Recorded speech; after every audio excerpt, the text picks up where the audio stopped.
you're not. I always make it known, though. I mean, that's not what I meant, though. That's not what I meant. I just meant on different situations. In this one, though, when I told you in that situation, I literally let it be known, not just basically in person multiple times, though. I literally told that person offline as online and offline both times. So listen, I'm not into you. Stop doing that. Wouldn't listen to me. Some point though, like I was glad that I never got to see him again. I was just like, okay, whatever. So find me, and when we were just basically on social and stuff like that, just chilling, like like that though. But then after that, I was just like, look, you know what? I'm fed up with you. Just I'm blocking you. So I literally blocked that person, no, and I'm glad though. Okay, I And understand. I understand. yeah, yeah. Okay, And so we're we are going different to move though. on, Riaz, Go and ahead, Beth. Go okay. ahead. We are going to go into discipline. So, in with talking about lust and everything, um, it's a certain amount of discipline that has to tie in with that in order to not succumb to our lust. And, Mhm. not just homosexual people, but regular people, we deal with lust all the time. And I think earlier you Mhm. mentioned freezy, the different types of lust. It's not just sexual.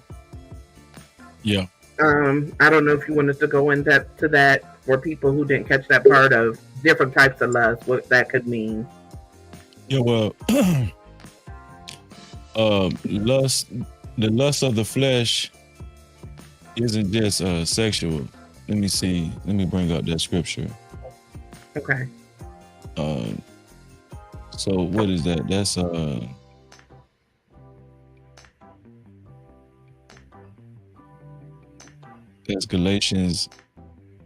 Galatians 5th chapter, 16 through 26, where it says, let me share my screen, sis, Okay. Mm-hmm. so everybody can see. All right. There we go. You can bring that up. Okay. Let me see. It's And down. Yeah. I see it. Just Hold on. bring Let that me. up. Okay. Wait a minute. Okay. Yeah. So it says, I say then, walk in the spirit, and you shall not fulfill the lust of the flesh. For the flesh lusts against the spirit, and the spirit against the flesh, and these are contrary to one another, so that you do not do the things that you wish. But if you are led by the spirit, you are not under the law. Now the works of the flesh are evident, which are adultery, fornication, uncleanness, lewdness, idolatry. So the idolatry is a lust. It doesn't have to be sexual, right? Sorcery. Right. That's sorcery is witchcraft, right? Right.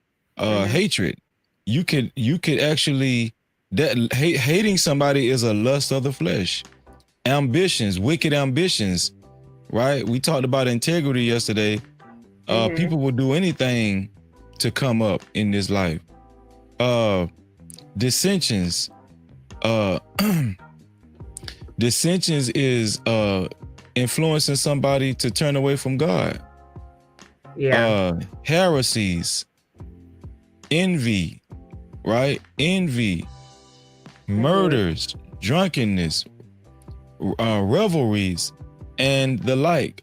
All of which I tell you beforehand, just as I also told you in time past, that those who practice such things will not inherit the kingdom of God. But the fruit of the Spirit is love, joy. This is the fruit of the Spirit: love, joy, peace, long suffering, kindness, goodness, faithfulness, gentleness, self-control. So we know people that actually desire these type of things, the fruit of the Spirit, they are going to behave a certain way and going to be and exhibit discipline, a certain type of discipline. And it says, against such there is no law. And those who are Christ have crucified the flesh with its passions and desires. If we live in the spirit, let us walk let us also walk in the spirit. Let us not become conceited, provoking one another, envying one another. So right there it says, when it says, and those who are Christ have crucified the flesh with its passions and desires. So what, remember we talked about people wanting to be in love, quote unquote, in love. Yeah. These are passions and desires that we should not look towards, because it's deceiving, right? Okay. Just merely wanting to be in love, it's fleeting. It doesn't stay. It's not a permanent, it's not a reliable thing, right? But we know the fruits of the spirit, being led by the spirit is reliable, right? So, and we also know lust, from what the Bible say, doesn't have to do all the time, doesn't have to always have something to do with sexually, because it mentioned hatred, sorcery, contentions, envy, right? Idolatry. A lot of these things doesn't always have to, jealousies. A lot of these things doesn't always have to do with sexual desire. Yeah. Right. That is so true. So, that makes sense. So, yeah, it does. Riaz, you joined your stream with mine. yep. Hey, everybody, that's from Riaz's channel, April Showers Network, and Shout out to April. Damn My Opinion. Hey, welcome in. Thank you for coming. But yeah, and Get Right said, no doubt, bro. Okay. Yeah.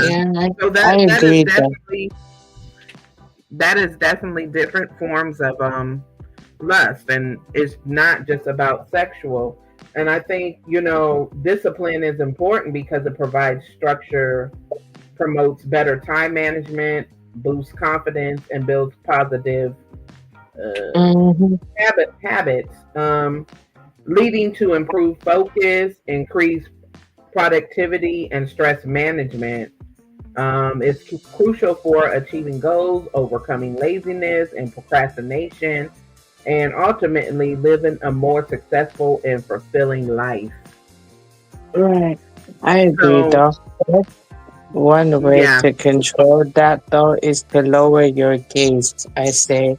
For me, though, how to control that, though, like when I say to control my desires, I lower my gaze. So when you go out in the public, though, when I go out in public, though, when I see a girl and say she dressed in a certain way, I basically lower my gaze out of respect. It's not just for her sake, though, it's for my sake too, though. So I'm lowering my gaze. So I'm actually, controlling my desires, though. Because look, I've got desires, of course, but it's not just remembering God, but also gotta remember, though, to control my desires is to lower the gaze, though. Because when you actually see, it's basically what you think. So if you want to you only act on what you think. So if you lower your gaze and not see what you're thinking, though, then it actually helps you control it, though. That's how I manage to control mine, though. Yep, that is true, Riaz. So I think that when we're talking about discipline, and Riaz, I'm gonna try to mine this out with Freezy for a minute because I know that you have never been active. So let's talk about discipline, Freezy, when it comes to like controlling yourself sexually. Yeah. Do you think that a lot of people get in trouble because they just have no discipline in their life? Yeah, most definitely. They get it. They don't have any restraint. They haven't learned any restraint, and that goes back to what we were saying earlier. When these people haven't learned discipline, what is discipline? Discipline is learning how to be a disciple. Disciple is a derivative of discipline. Disciple is actually in the word discipline. So you're learning how to be a disciple. So people that have not even taken that direction at all, their mind has become a playground. a playground for worldly passions and lustful desires. Mm-hmm. Your mind has become a playground for Satan. Correct. And a lot of people, Satan has taken advantage of psychologically and spiritually. So a lot of our sins that we have committed, some people have committed some sins to where they feel like they can't come back from, and they feel so guilty about it. So instead of actually confessing their sins, they'll just rather continue, you know, they feel like if they've done it already and there's no turning back, they might as well just continue in those sins and those lustful desires. They might as well just continue to fulfill those lustful desires, right? Right. The world class said, I think intercourse is kept too taboo for the youth and aren't taught the forceful rush it has on our minds. That is a very good point. That really is. And I think a lot of times as parents or guardians, you know, we are hesitant to get into that conversation with the kids, you know what I mean? And maybe even if we do have that conversation, we're too, I guess, maybe gentle, or we leave so much out of the conversation that it could cause the kids to kind of be naive to a lot of things when they're getting out in the world and starting to feel those lustful thoughts or ready to experiment or have sex or whatever like that. So I definitely agree with that sentiment. Yeah. And so a person without discipline has probably potentially been perverted to a certain degree to where it's almost out of control. Yeah. Right. Mm-hmm. And you know, like we said before, that's a deep, dark rabbit hole. It ain't no telling how far somebody has gone down that rabbit hole. And they just, here's another thing about those sexual lusts. After, even if you're heterosexual, but you still indulging in your sexual desires and lusts or whatever,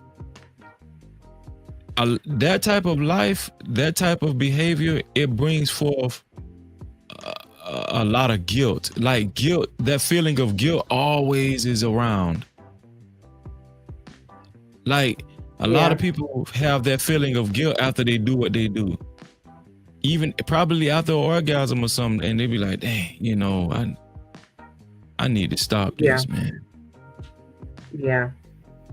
Even if you're by yourself and, you know, you just fulfilling your own desires to yourself, at one point in time, you're just going to tell yourself, why do I keep doing this?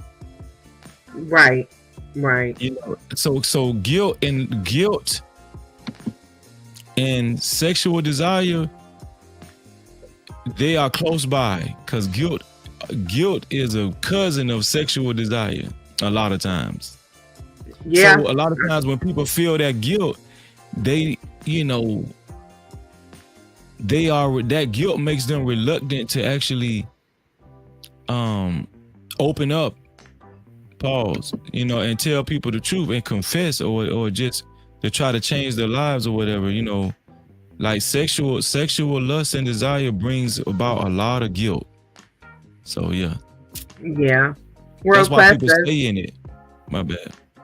First of all, welcome Smitty to the stage. Hey, how are you, Smitty? What's going on, family? I feel great. If you just give me like a second or two, I'm gonna go ahead and cam up. Okay, go ahead, do your thing. Yeah, I'm just still getting adjusted, man. Much respect to the family. Salute. Most definitely. No problem. Thank you for coming up. But the world class said, puppy love is a lot. To think about your first love all day, every day is overwhelming for teens and preteens. It is.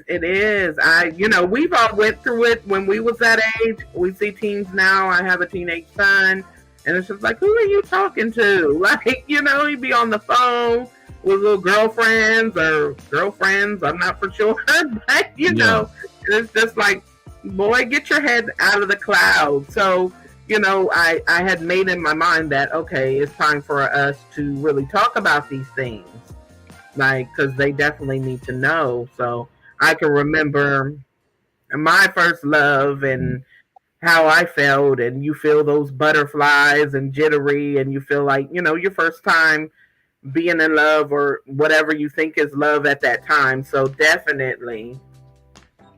And hello, Destiny Forever.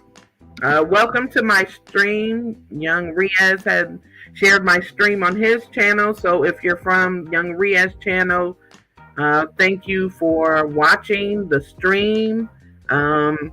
If you'd like to come on my channel, like and subscribe to my channel, Fear No Mortals Parlay.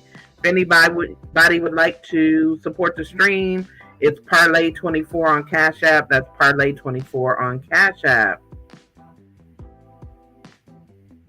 But yeah, so what do you think about that, Freezy? Do you think parents should take more time to get into those tough conversations? Oh, most definitely. Mm-hmm. That should be mandatory. But the reason why it doesn't happen a lot, because those very same parents are indulging in a lot of sexual lust and desire as well. That could be definitely true. Yeah. They don't know how to have the conversation, right? Because in order for the conversation to go in the right direction, you got to be sexual. You got to have to, you got to have a certain amount of discipline yourself. Yeah. Let me tell you what my daddy had a conversation with me. You know what he used to tell me when I was younger? He used to tell me, son, don't never get married and have sex with as many women as you can. Why do you think he said that? Because my daddy was living like that. My daddy was heavy into his sexual desire, wanted to sleep with as many women as he can. He was always cheating on his wife, always cheating on our mother. Right. So that was the mentality that he had. That was the spirit that he possessed. You feel me? And because of that, do you think it had a profound effect on you, like seeing that growing up, seeing him always, you know, sexually out there and with different women? I mean, you might not have seen it, but you knew it, obviously, or something. And so do you think it had changed your viewpoint on, let's say, relationships or being with one woman or things like that? Yeah. It made me a whoremonger. It made me a womanizer. Okay. I'm just saying, I'm just being honest. Like, right. Because when you was younger, you was running them down, Freezing, when you was younger. Wow. You better believe it. Okay. Wow.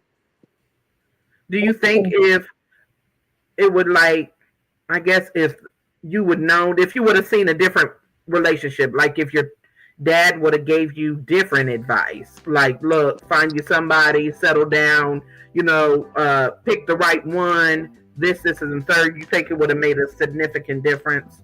Yeah, because my dad would have been a great example of what a man is supposed to be, or how a man is supposed to carry himself and live his life. Right?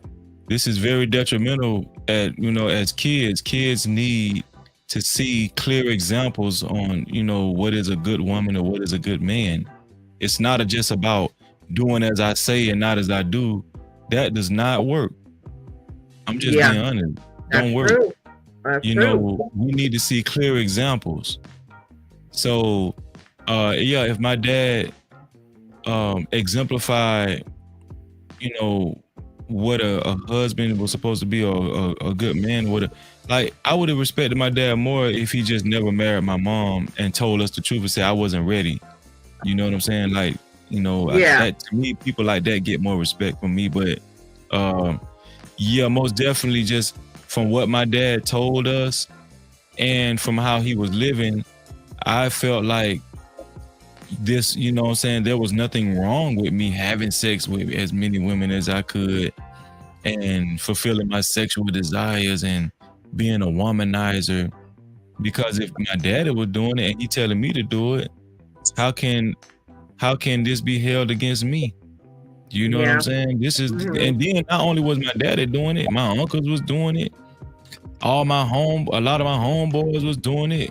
I seen a lot of that behavior on TV, on movies, on rap music. Let's not even talk about rap music. You know what I'm saying? So it was all around me. So how could I be doing something wrong when this is the norm? Yeah, I understand. Welcome, Scam, to the stage. Hey, Scam, how are you today? Hold on, Riaz, remember what we talked about last night? Wait till you're called, okay? It's gonna be all right. Yeah. Oh my God. I almost forgot that. My bad. Yeah, it's all good. Right. Go ahead, sis. It's okay. Just put it on mute real quick, and then I'm gonna come to you with your opinion. I'm gonna let everybody get a chance. Yeah. How you doing, Scam? I'm good. You can go to somebody else first. I just hit the link. All right. Yeah, I was gonna go over to Smitty because he's been waiting. Smitty, you ready? I think Smitty's still getting some stuff together. Okay. But yeah, so let me ask Riaz this so he can get it in before the other people's. So Riaz, let me ask you: did your parents have the conversation with you? Because we know you haven't been active yet sexually. Did your parents have a talk with you about that? Probably had the conversation when I was like probably about 16, 17 years old, or probably when I was 18, they probably had the conversation then though. Probably the thing I talked with my mom first about it though. Me and my mom got that type of relationship type thing. I asked my mom about talking to me. Other than that though, before that, I had to learn that in school though, because my parents did not talk to me about it before. It's not that they didn't want to though, it's just probably, I don't know though. It's just probably I didn't learn all that until I got to school, or I didn't really have that type of conversation yet. All my mom said though is basically just remember God's watching, and that's it though. And I was just disciplined enough to basically I just made it through though. So I was just fortunate enough. I probably didn't have the conversation until I'd say when I was like 17, 18 years old though, when I talked to my mom about it. And when I was in college, when they actually showed you when they showed the diagrams and stuff like that, it was a culture shock for me because I was not exposed to that type of stuff before. Because it's not just because I'm not active though, it's because I did not learn it before though. Okay, so you were sheltered then. Yeah, I was kind of sheltered in a way, you can say. Sheltered to a certain extent, yeah. Okay, I got you. Let's go ahead and get Smitty in. Smitty, I know you was listening on and off for a while. What do you have to say about anything we've been talking about, lust or discipline, or anything you want to add to the conversation? Much respect. Could you please at least maybe hone in you want me to what was a question, what was that you just asked Riaz? I was asking Riaz, did his parents pretty much educate him on sex at a certain age group, or was he more sheltered, or do you think the effects could happen with someone being driven by lust or not if they haven't had the sexual talk and stuff from their parents or guardians? Right. Oh man, that is a terrific question, I must say. Bravo. Real talk, because when I look back on it, if anybody has listened to me enough, I do speak about how I was very much so sheltered in the sense of how most of us describe sheltered to be. Yes, I have, my mother and father and things of that nature, back to school clothes, holidays, blah, blah, blah. Two things that me and because me and my pops talk heavy. We was like that. We would watch when they used to be the Bullets, Washington, used to watch them and my scans, and we would have so many talks. Two things me and my dad never talked about was financial literacy and sex. He always talked to me. Yeah, my dad, he always talked to me about Now watch in these two categories. It's funny because I was thinking about this not too long ago. Not to be long-winded, let Scam get in here too. I was thinking about it. So when it comes to the money, my father, I mean, when it comes down to getting a job, what type of careers you should go for, spot on. Endless discussions. I mean, endless, like all the way down to firm handshake, eye contact, don't ask when your break time is. He got me all the way here. Make sure your resume ain't wrinkled up. Never taught me about how to hold the money, only how to get it. Okay.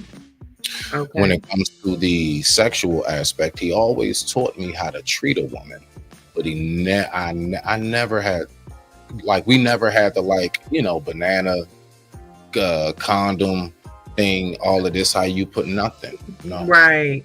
Never talked to my parents about sex. Everything that I've learned about women, it was like on the fly. I had to get out there and I had to have my little bumps and bruises and trial and error. Yeah, just like, you know, just like, you know, like, you know, wins and loses, should I say. Right. And I learned it on the fly. I learned everything I know about you all and what I do know thus far on the fly. I didn't learn any of that in the house. None of it. I digress. My mic is me. Okay. Yeah. What about you, Scam? Oh, go ahead, Freezy. No, go ahead. I was just going to say that a lot of young boys suffer that deficit, and we need that, man, because I would argue that that's one of the most powerful forces out here going into the world. Like, a lot of sexual desire is, I don't know, it might be the largest driving force. Like, I know we like money and stuff. We want money and we want clout and attention, but I don't know what y'all think. Like, I think sexual desire might be the biggest driving force in society. I don't know. You know something, Freezy? What makes me think when you said that is what comes first, the chicken or the egg? Because the fact is, money brings about that sex. People will do some strange things for some change. Right. You see what I'm saying? It was like, which came first, the chicken or the egg? So that is a tough one. Nah, that's a tough one right there. Yeah, man. And I appreciate everybody that's from Riaz's side. Thank you for coming in. Oh, sis, real quick. I am Go streaming. ahead, y'all. No, I was going to say real quick. I'm Freezy, take over for just 1 minute. I'm sorry. No, I just said Freezy, take over for 1 minute.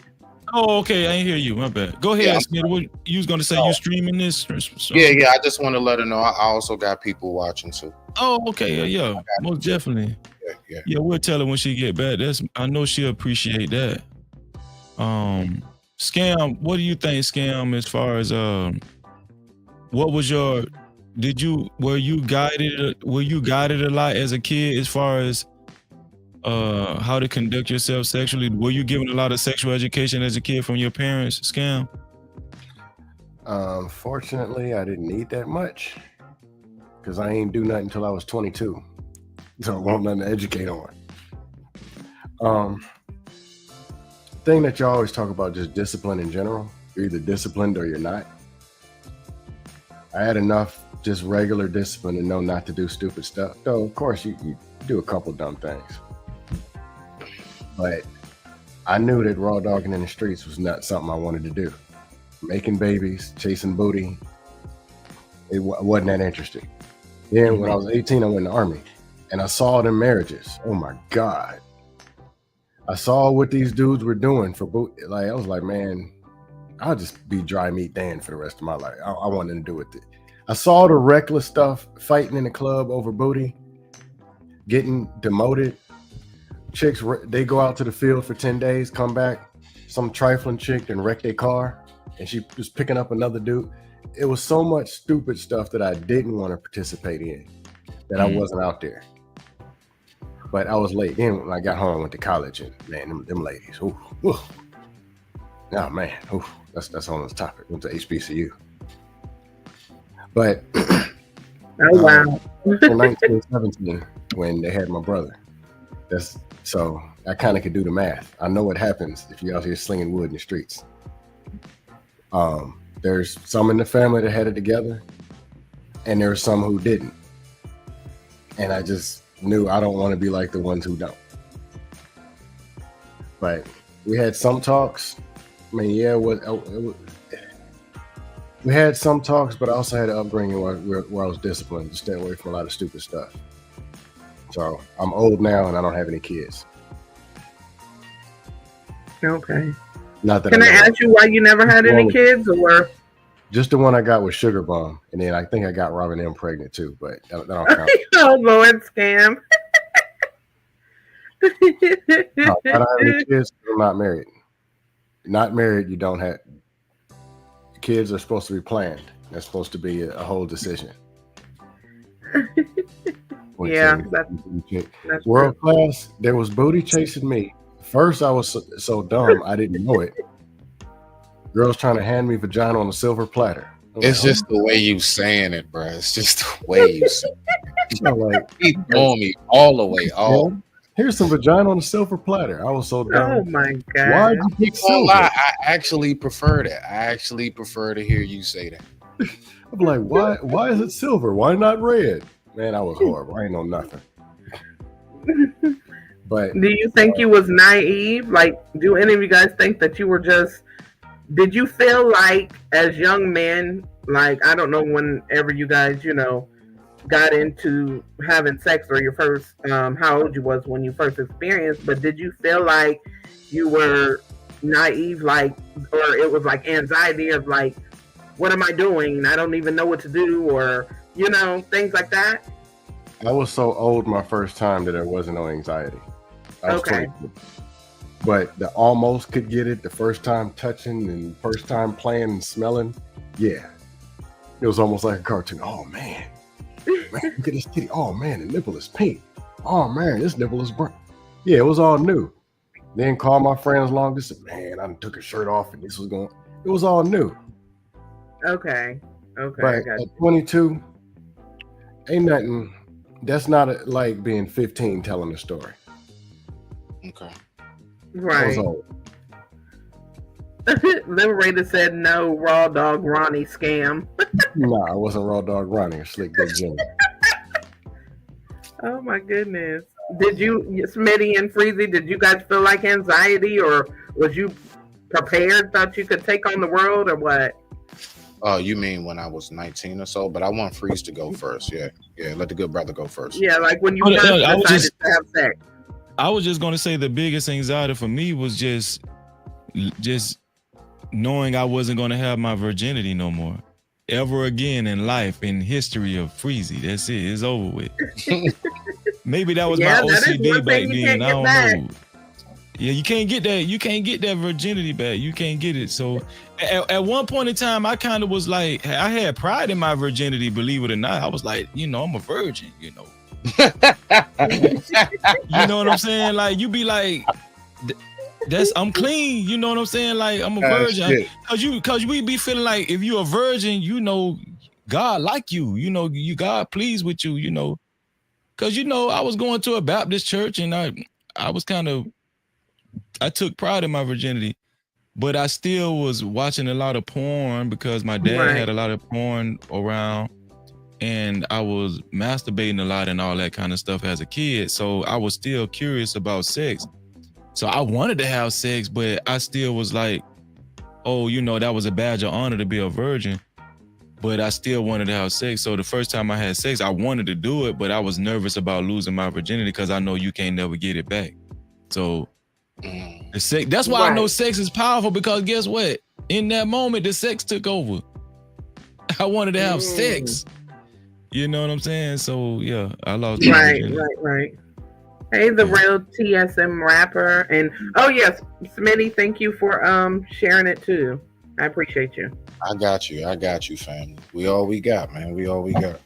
I know that's right. I shoot, man. All right, so one scam, you got me beat by 2 years, brother. Mine was at 20. I graduated high school 17. I was with the mother of my child for about 12 and a half years. We were high school homies, not sweethearts. Like, we just had mutual friends. So long story short, you talk about the nervousness. Man, I've been waiting for that girl since like 10th grade. You know what I'm saying? Like it was Right. one of them. So yeah, man. Nah, it wasn't nervousness. And then, even down to when we got together, believe it or not, we didn't, let's just say I didn't crack the can open until about 90 days later, almost 3 months. Took almost 3 Okay. months for us to fight. Yeah, and what's crazy? Like we would lay in the bed and everything, but we Oh, just be spooning. But so y'all were punching, but would didn't he never wake do it. up and stuff? Absolutely, but just never went there, right?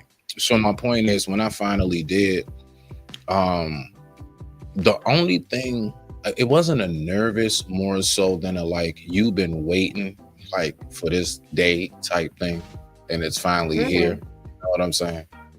And then it finally happens, and it was every magical moment I could have thought of. That's why I Really? stayed with her for 12 and a half years and gave her a baby. Goddamn right. Wow, that's beautiful. That is because a lot of the time, we hear the stories of people that they both, were a virgin, they got together and they lasted 40, 50 years until they passed on or whatever. But a lot of the times, the person that you lose your virginity to, it's just that. It doesn't last much longer after that, or especially if you're But I really want to ask you this young, though.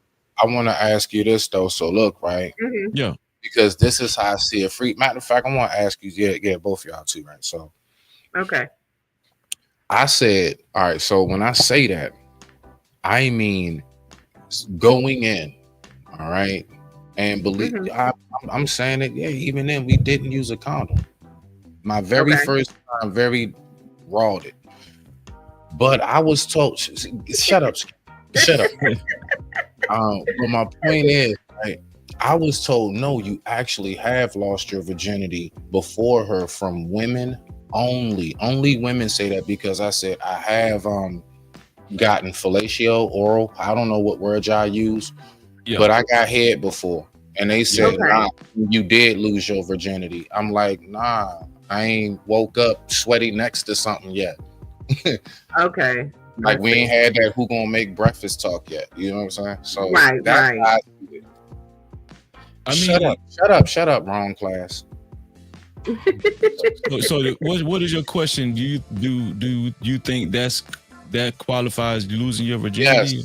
Yes, because I only have heard women like women I would deal with or women I talk to, whatever. They be like, nah, boy, you did lose your virginity. But only like the guys, we like, nah, nigga, you ain't lose nothing till you crack one open. And that's how I feel personally. That's why I say I didn't until 20, but I done been in some bathroom stalls in high school. Okay. Never did, never went all the way. Like, of course, I done felt groped and grabbed butts and all of that. I done had lap dances and everything. I just never went inside nobody until the mother of my child. Right. Hey, the cynical one. So we can lose our virginity with a lot of things, but I think when we talk about sexually, I think it really only counts until you actually are intimate with a female, you know what I'm saying? Like inside of her, you penetrate her, you know what I'm saying? Because technically, if what you did was called losing your virginity, shit, I lost my virginity jacking off years ago. Oh Lord. Would that be homosexual? Because I was pleasing myself. No, I guess that's a new category called self-fuel sexual. Okay, that's self-fuel sexual. Yeah, self-fuel sexual. There we go. Yeah. Right. Okay, right. So I just feel like fellatio and all that kind of stuff. To me, that's just another form of masturbation performed by somebody else on you or something like that. You know what I'm saying? So yeah. So but raw dog Smitty. you know what I'm saying? But there's something different when you actually enter inside a woman. You know what I'm saying? Like to me that's a whole different level of intimacy. It sure is. It's sure, especially your first time. For y'all. Bruh, it surely is. And ladies, I just want to say you all are magnificent creations of art. Some of y'all. Well, I'll take that to some lonely lady here. Thank you, thank you. Yeah. Yeah, I got a question. Mm-hmm. Or to any of y'all. Can y'all get it in with somebody that you don't like? Or could you before? Get it in, you don't like this person. Yes, Men, because most I've got definitely. people I don't know, and I don't know if I don't like you. So yes. Mm. Listen, when my wife had an attitude problem, I did not like her. Well, that's a good point too. Listen, before we got married, we were just going together. I didn't like her plenty of days, but guess what? I damn sure wanted to have sex. Right. Yeah. I didn't like your ass, but you mine. That's something I could never do. For real? Can't do it. You know, what a lot of people being mad at each other turn people on. I get mad or upset, but even, well, it kind of had to be like a makeup thing. Mm-hmm. But I can't, a chick that's calling me, offer me some buns. If I don't like her, I'm not going to be on the phone long enough. They're not going to be at my place. It's just ain't going to end up not, because whatever it is, it's a reason that I don't like the person. And that same reason, I don't want them buns either. Right. I'm gonna be honest with you. Like me and my girl, we was real deal beefing. We real deal beef with each other before. I'm talking about not talking to one another and all of that. And she had showed up at my house and gave it to me. We didn't even talk, and she left, and we still ain't talking. That's crazy, ain't it? Yeah, that is. Y'all just get it in and leave. That's just not me. Yeah. I don't know. I'm with scam because for me, it's I've always had to like some.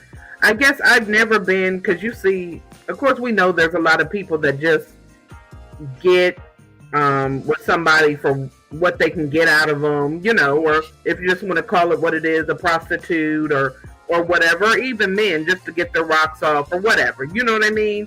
But, you know, I could never do that. I could never be intimate with someone that I didn't like. I just was like, no, I would have to feel some kind of connection or have kind of intimacy or passion or something for me to just get it in. Like I could never just, hey, pick a random after the club or something. You know what I mean?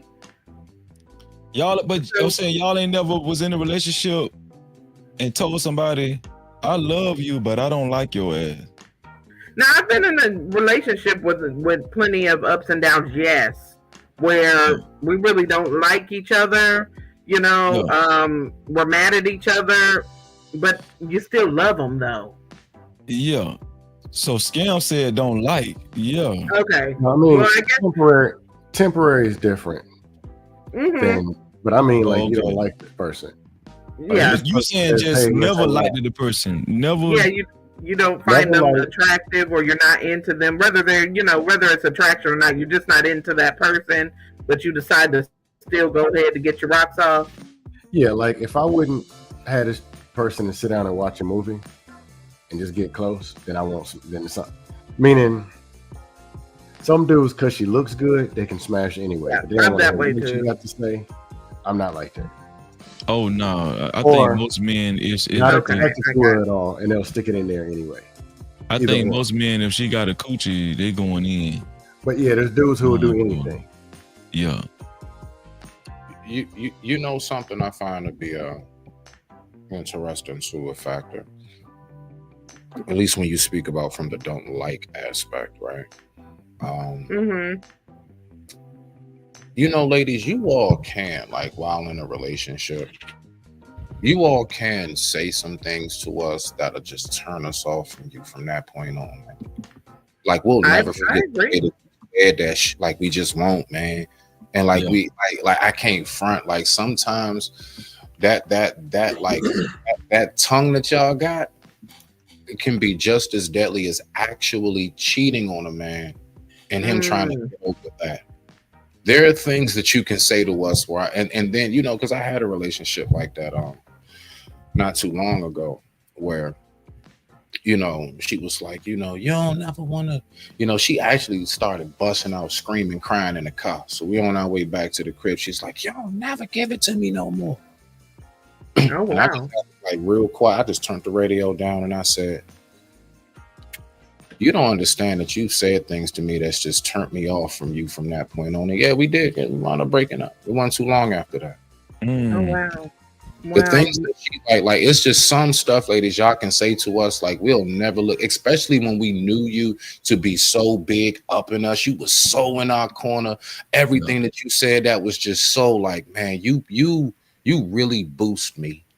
You do. You really boost me. Mm-hmm. And one day you start talking to me the way like I get away from the world I get away from the world not to hear that and come to you, and you're giving that to me. That's a good point. That can make it real tough. Yeah, you could turn that oak tree into a gummy worm real quick. Promise you that. I digress. My mic is muted.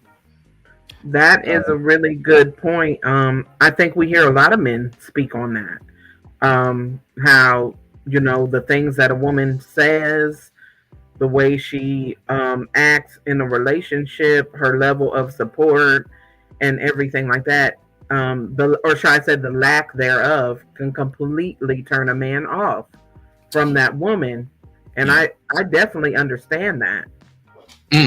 Real quick, this was the example I got that really nails it real quick because I'm gonna run to the restroom, so y'all got it. It's like if you got that friend from a other race or culture, and one day out of 15 years y'all get into an argument and like you black ass, you know what I'm saying? Mm-hmm. And you like, shit, wow.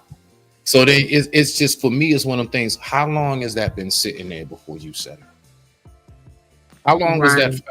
You see what it? See, I'm one of them. Like I'm one of them type people. So that's the example I think is the best. Makes you think that they've been feeling like that. Been feeling like that, yo. You just finally had this day, this moment, or time, whatever is what brought it out. I digress. My mic is muted. Well, you kind of like me though, Smitty. Yeah.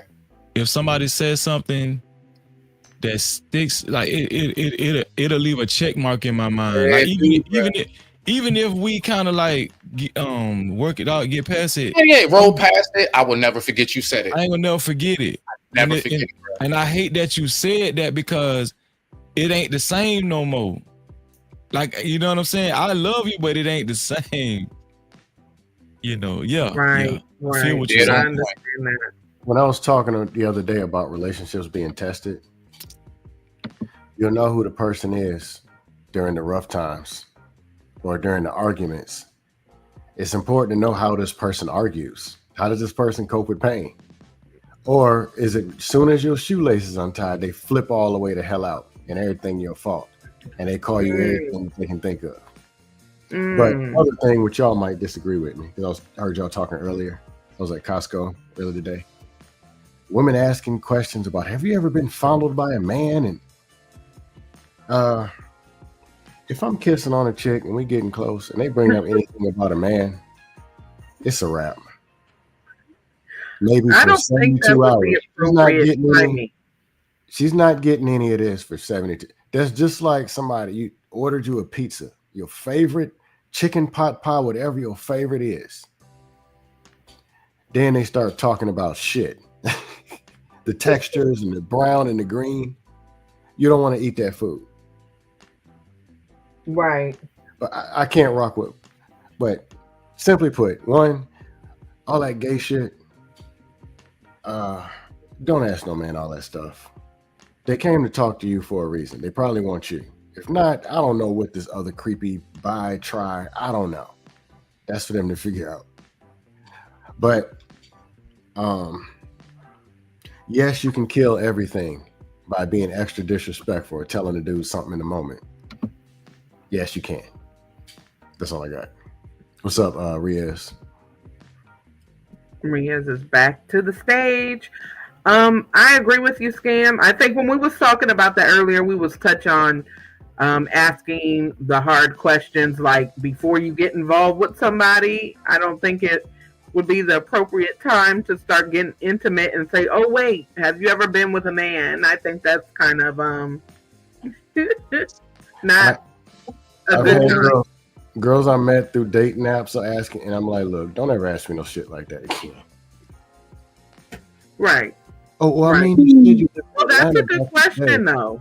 So let me ask you guys. Nah, I'll pass. Don't ask that. Not me. Ask them other sensitive ass dudes, but don't ask me about no gay shit. Would you guys? Did you feel offended?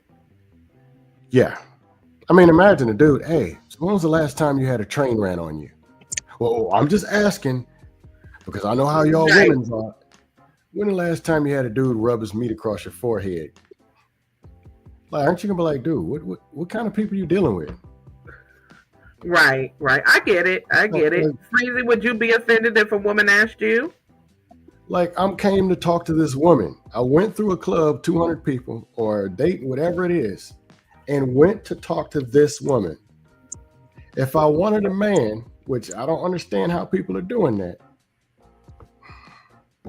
I digress. I'm mute. Yeah. If a woman asks me if I've ever been with a man before, or if I like men, yeah, I'm gonna be offended because I'm gonna be like, what about me made you ask me that question? You know what I'm saying? What? You know what I'm saying? Yeah. But if she explains to me and say, "Oh no, I just ask every man that I meet because you just never know nowadays." You know, she would have to explain to me that that's just her routine, and then I probably would be like, "Oh, okay." You know? Right. But as women, I feel like we need to ask those questions these days. You know what I mean?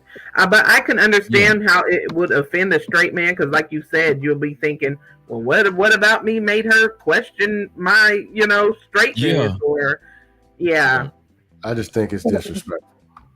Me personally. Okay. Well, I'm looking at it from a woman's point of view.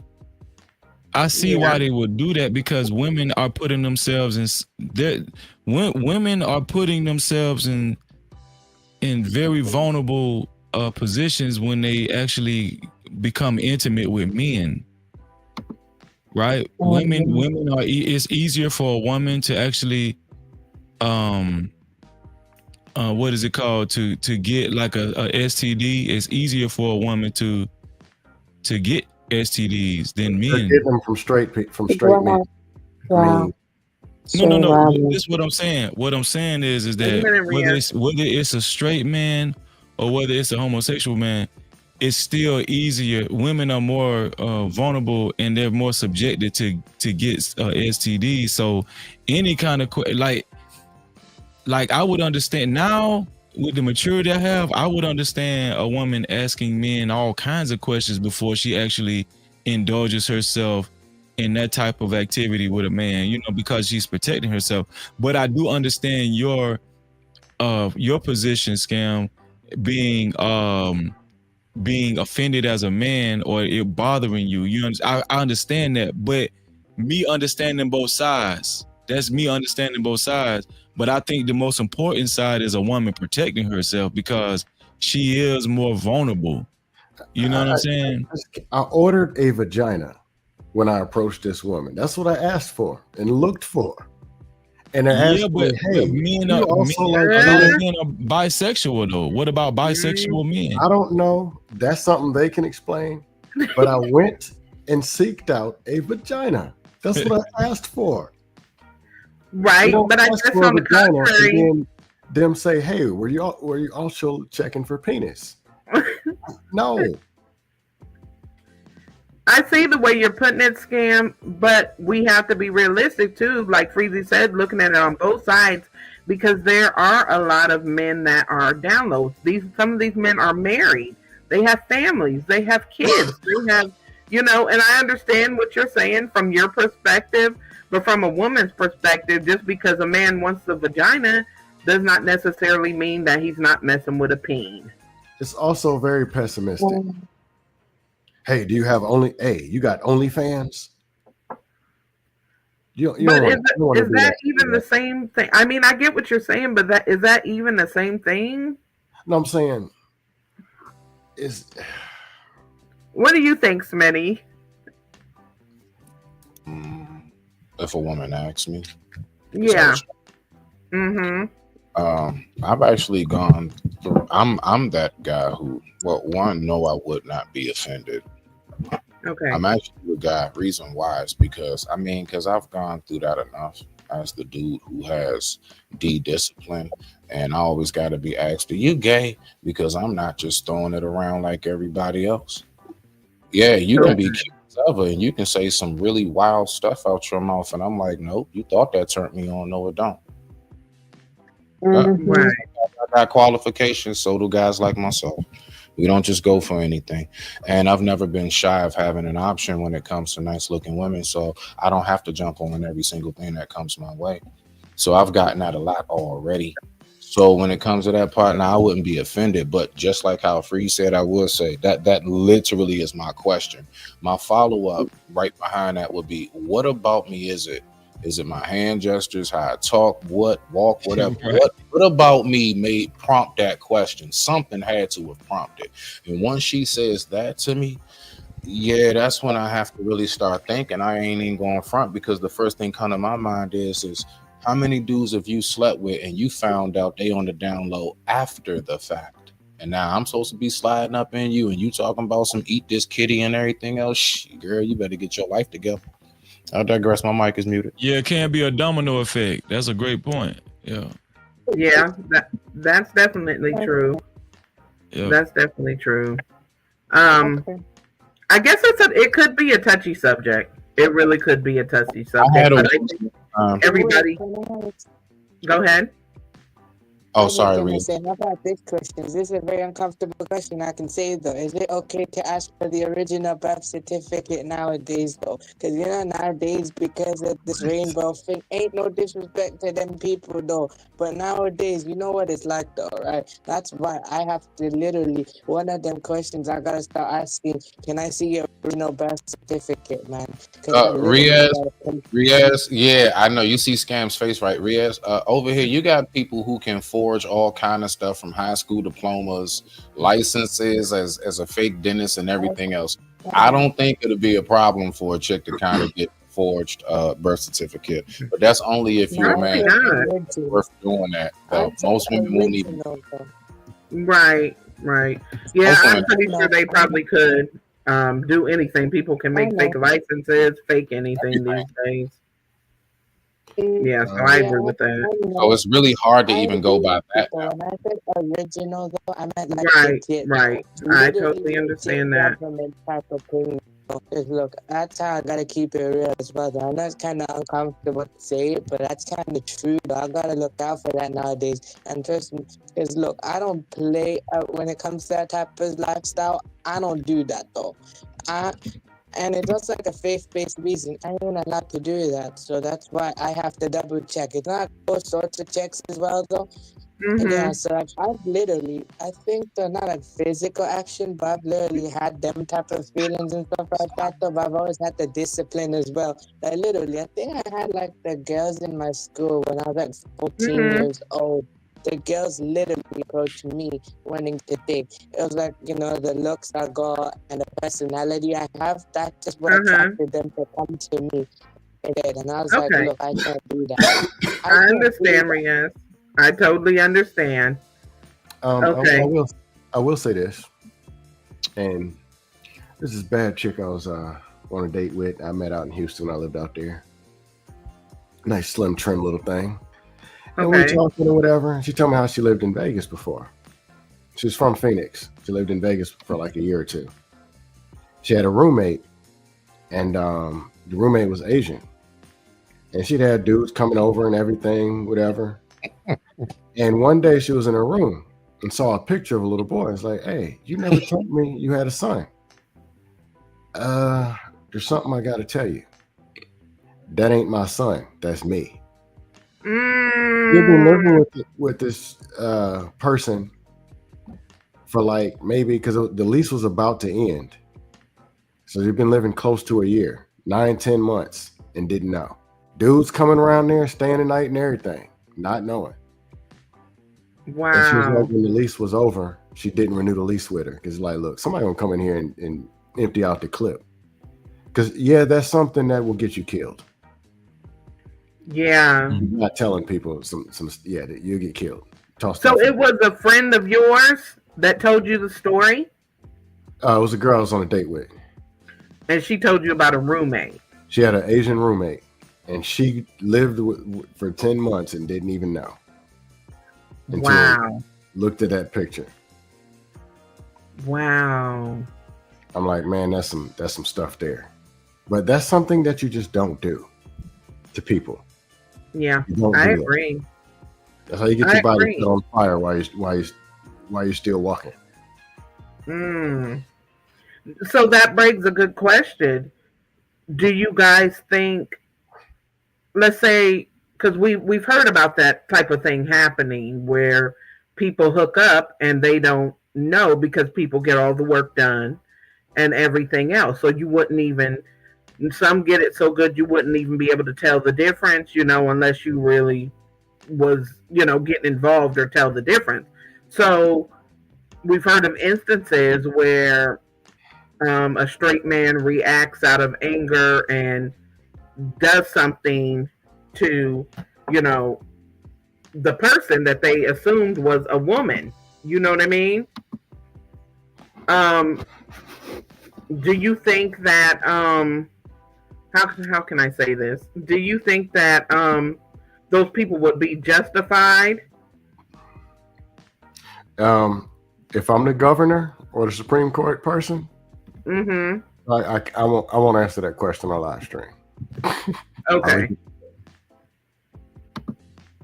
I kind of like the word justified. I'll leave it at that. There's certain things that you just don't do. Okay. That's one of those things. But when people say you can't tell and all that, I lived in DC area. I lived in Atlanta. A man cannot make themselves look like a woman. It ain't gonna happen. But people have told me that went in certain parts of Asia that there's some that people don't know. Like I'm from a military area, so a lot of Navy people get stationed in Thailand over there. But they say that there are lady boys and people actually can't tell. But it's like obligated that they have to tell because some of them may getting killed for doing that. Right. Because I seen a show like that scam where it was one, like the ones that are over in Asia and different countries, they have maybe it a little bit easier when they're trying to transition than, like, let's say a man that's in this country that may try to do it, because a lot of them really look similar in a lot of ways, and they're like maybe smaller frame people. Yeah, that's how they're built versus how we're built. And whereas other races don't. The shoulders may not be as broad, and this and that. Something that's wild. I don't know if anybody. Yeah, real quick. I apologize, sis. I'm sorry. No, you go ahead. Much respect. I remember 2 shows. All right. So to what we're talking about. One, I remember there was a Maury episode, and it had, is it a he or she? And he had all of these More Than Meets the Eyes come out. Okay. And majority of the audience is women. Mm-hmm. They got 80% wrong. I remember that. You remember that, right? It was like they had people come out and they'll stunt. I know some people remember that episode of Maury. Is it a he or a she? And the audience was like, they only got a couple of them, right? I remember that because I used to watch it, and he had more than one show. He had a couple of different ones. He had like 2 or 3 episodes of that. Yes, you know, right? Mm-hmm. So that's that one part. Now to what Scam is talking about. Hey, can you pull up Liberated's last comment? Oh, continue. My bad. No, you good, bro. And so to what Scam was saying, to land it right here. You good. I don't know if anybody remembers why Jenny Jones got taken off the air, but it was for that reason. She had a hookup show. I remember that. That was in the 90s. And that, and the method, and the dude got mad and off. So, yeah, it's happened. I just wanted to bring that up. I digress. My mic is muted. It definitely happens, and I remember that Jenny Jones. It got nationwide attention because of the guy that actually went and deleted the guy that had a crush on him that was on the show. Because he got so much flack from that. and it was wrong. The show didn't tell him that it was going to be a male.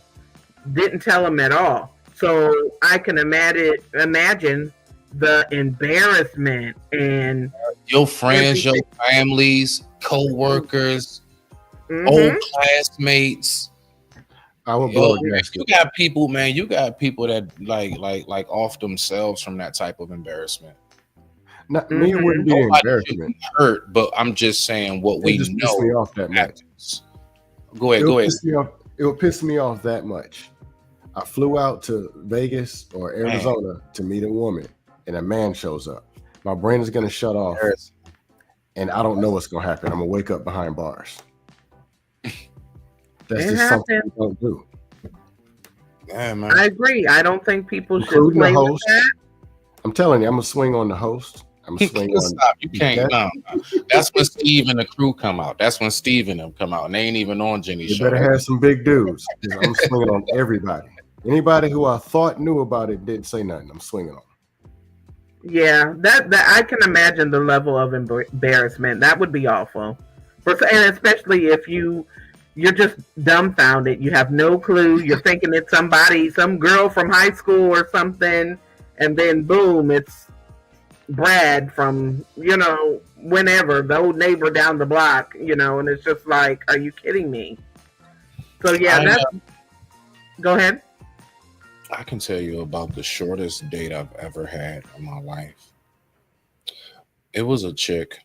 I had met her online. Like after that, I canceled my online dating thing. I don't know if I was on that BLK thing or something. Mm-hmm. So, this when I first came home from prison, finally got myself established. So, I'm trying, the boy trying to get back out there, right? Right. So I had some dates, and so I didn't come across this one sister, and we're sitting at the table.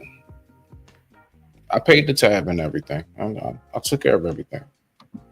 But she, I don't know why she thought it would be a good idea in the middle of a first date to bust out and tell me, yeah, so I'm leaving my husband. Oh, okay. So already red flag, because you didn't say you left. You didn't say you left. You're leaving, as in that's who you're gonna go home to. So now I'm looking around like, where's this nigga? Right. So now as we move forward, right, landing it. I don't know. I never forget. She was twirling. She ordered some Fredo. She ordered shrimp Fredo. She was twirling her pasta, and as she put the fork up, she busts out and say, "Yeah, because I found out he had the sauce HI for the last 10 years." All you heard was cling. Drop my fork. Went on ahead. I batted my lap. Made sure. Checked my pockets. I got my phone. And what I got smooth up and left. You just didn't even ask any questions. You just bounced. Nothing to ask. I have still to this day. I've heard everything. I'm not desperate. I don't have to sit here and ask questions. Next. Right. Dead ass. Right. No, I left. Politely. I ain't cuss her out. I mean, we in a restaurant, I've been a chef. I know about table manners and you know what I'm saying, being raised right. So I was just like, hey, you have a wonderful day. Much respect to you. And I went on ahead and got up and left. Paid the tab. I went over. I flagged down our server and said, hey, here you go. That's for you. That dub, that 20, that's for you.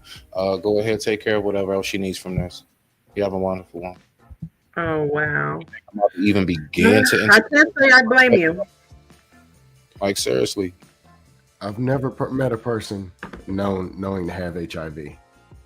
Though I know by the numbers, I've met plenty of people. But she didn't say she did. She said she's leaving her husband. Right. So what you think? I think you like. Are you serious? And she said for the last 10 years.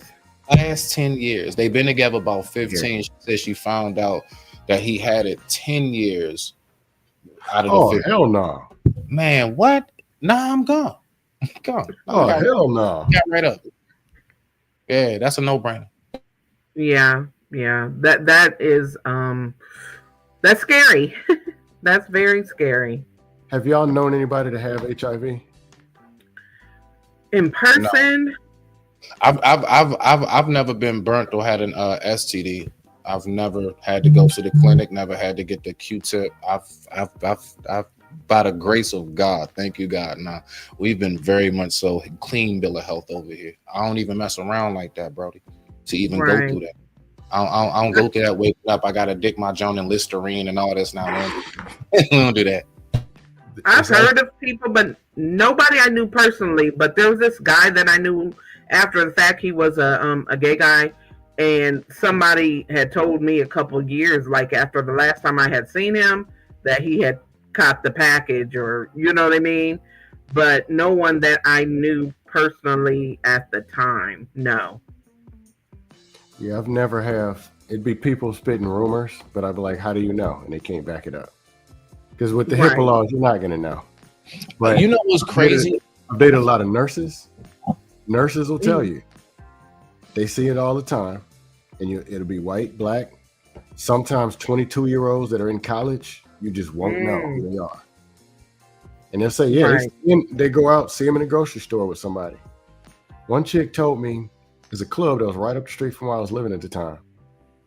I was like 26, but this club be like 40-year-olds, and she was saying Okay. 2 clients of hers had HIV, and she would see them both in the club spitting game at the chicks, 2 dudes, and she can't say nothing because of the HIPAA laws. Like, Yes, because they can't. Yeah, they can't. There was a friend of mine that I know. Her mom, she didn't have it, but her mom ended up dying from or getting deleted, or taken out because of that. And I think the mom passed when she was fairly young, like 5 or something like that.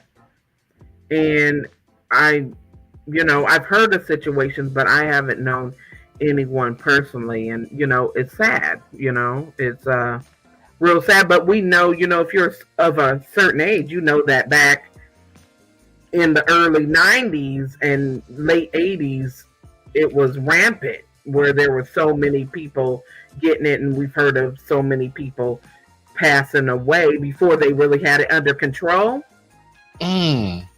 You know what's so wild, sis? Watch this. Man. All right, y'all ready? Oh, snap. See, this is what I love. Discussions like this. Let's go ahead and tap in. Okay. Back in the day, we growing up, all right, so I'm pretty sure all of us right around the same. I'm 82 as far as born in 82. All right. Home of Teddy Ruxpin and Light Bright. Boom. So Right. you already know. So when we were growing up, not only did we see this is your brain on drugs, eggs in a frying pan, we also seen a whole lot of commercials that showed about the awareness of HIV. Do you know the commercials we see now? We don't see the awareness of HIV commercials. We see random medication commercials that got GAY couples all in it. Yep. Yep. That's crazy. And they'd be selling and skating. They'd be so before they were trying to make us aware of it, now they're just trying to get us adjusted to it. What is going on, bro? Yeah, that is so true. Because now they just, I guess they figured, like in those same commercials you're talking about, we see people like, well, I have HIV or whatever, but it doesn't ruin my life. No. I've seen regular keep your cholesterol down commercials. And it's always that couple on the couch watching a movie. We done seen that scene. We done seen the scene. They got their feet up on the couch and everything. Like, we done seen the scene. And it's gross. It's gross. Yeah. The commercials are really, it's either that or, I don't know. It's just a lot of it these days. Those commercials, it's a lot of it these days. And back in the day, we didn't used to see that at all. Did not see that. We saw more awareness of it. Now they like bump it. Forget trying to keep you from doing it. We just gonna give you some commercials to help you fight it once you get it, man. So I guess that lets know the motion we're in. I got a question though for you, sis, if you don't mind, when you get a chance. Go ahead.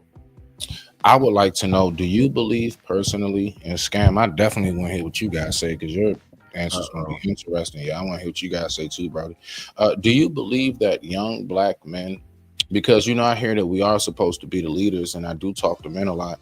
Do sisters believe that young black men overall are given the proper tools on how to maintain a relationship on their years coming out of high school? Do you think most men know how to really handle a woman and gear towards marriage? Because to land it, to give my little spiel, I noticed that how Scan was saying when he went to the military from earlier, because I always remember stuff, right?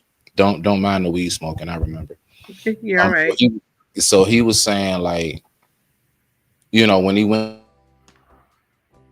there, he saw all the stuff his buddies went through. And I'm saying to myself, we always are given such a horrible view on what marriage is. And that's basically my question.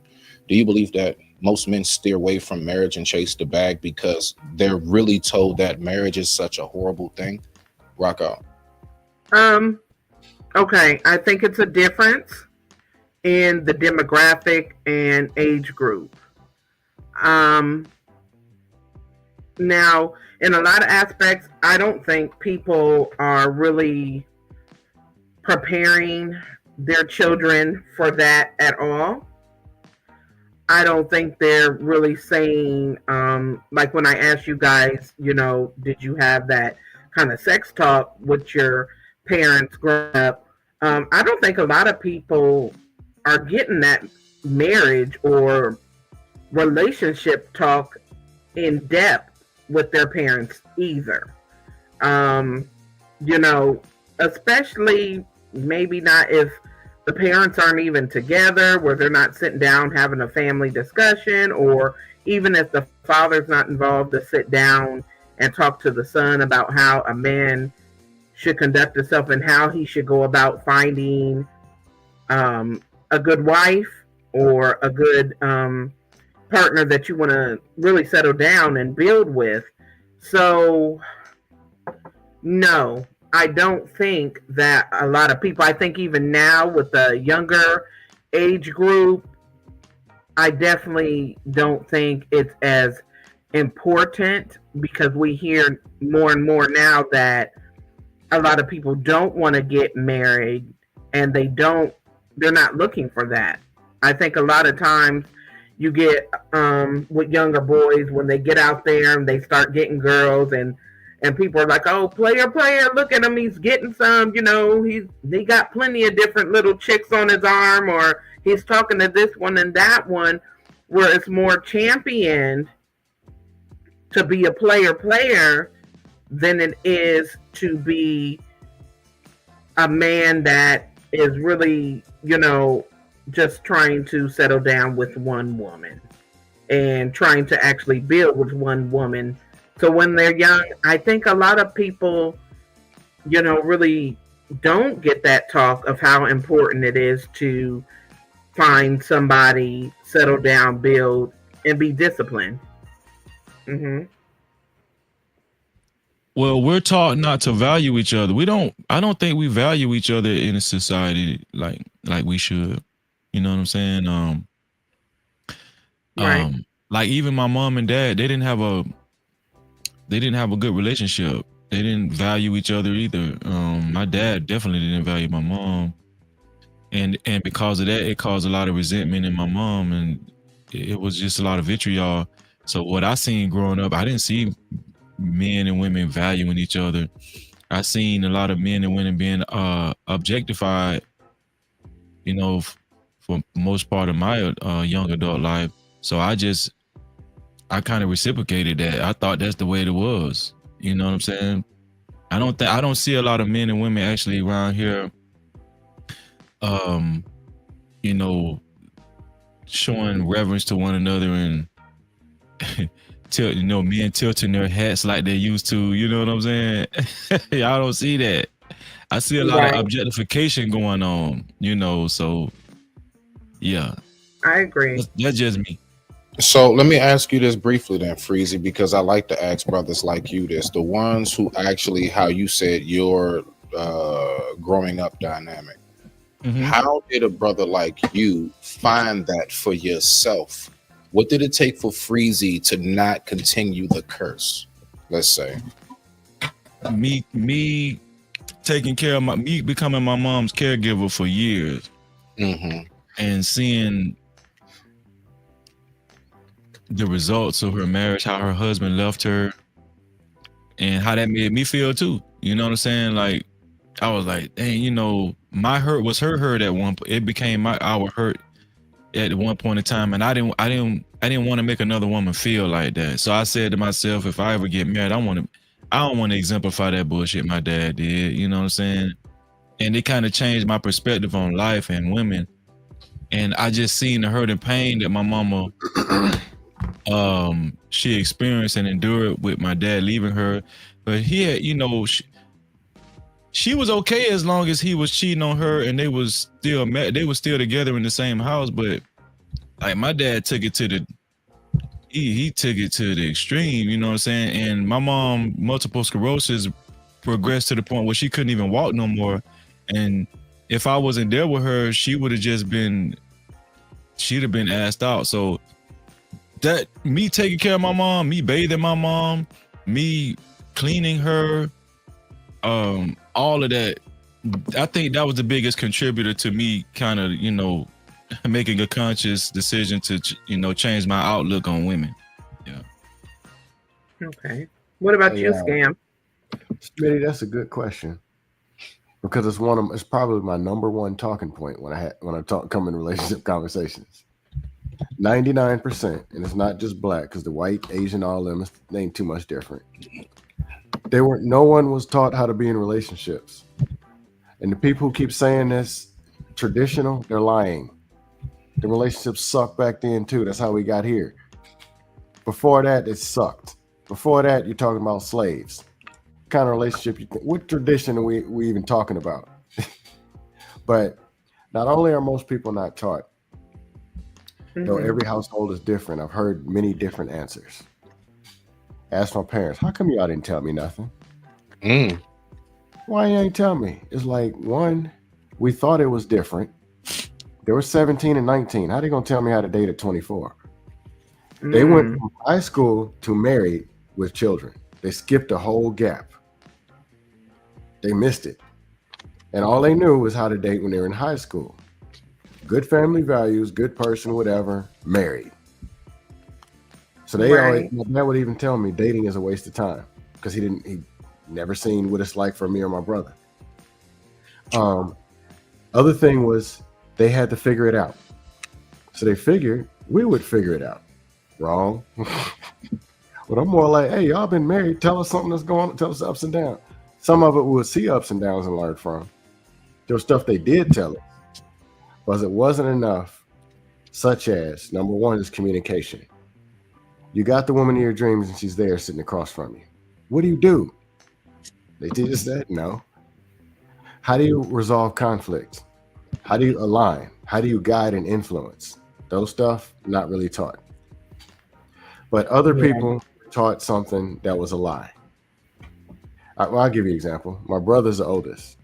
My brother, when you graduate from college and have that degree in your right hand, the doors of opportunity gonna open for you.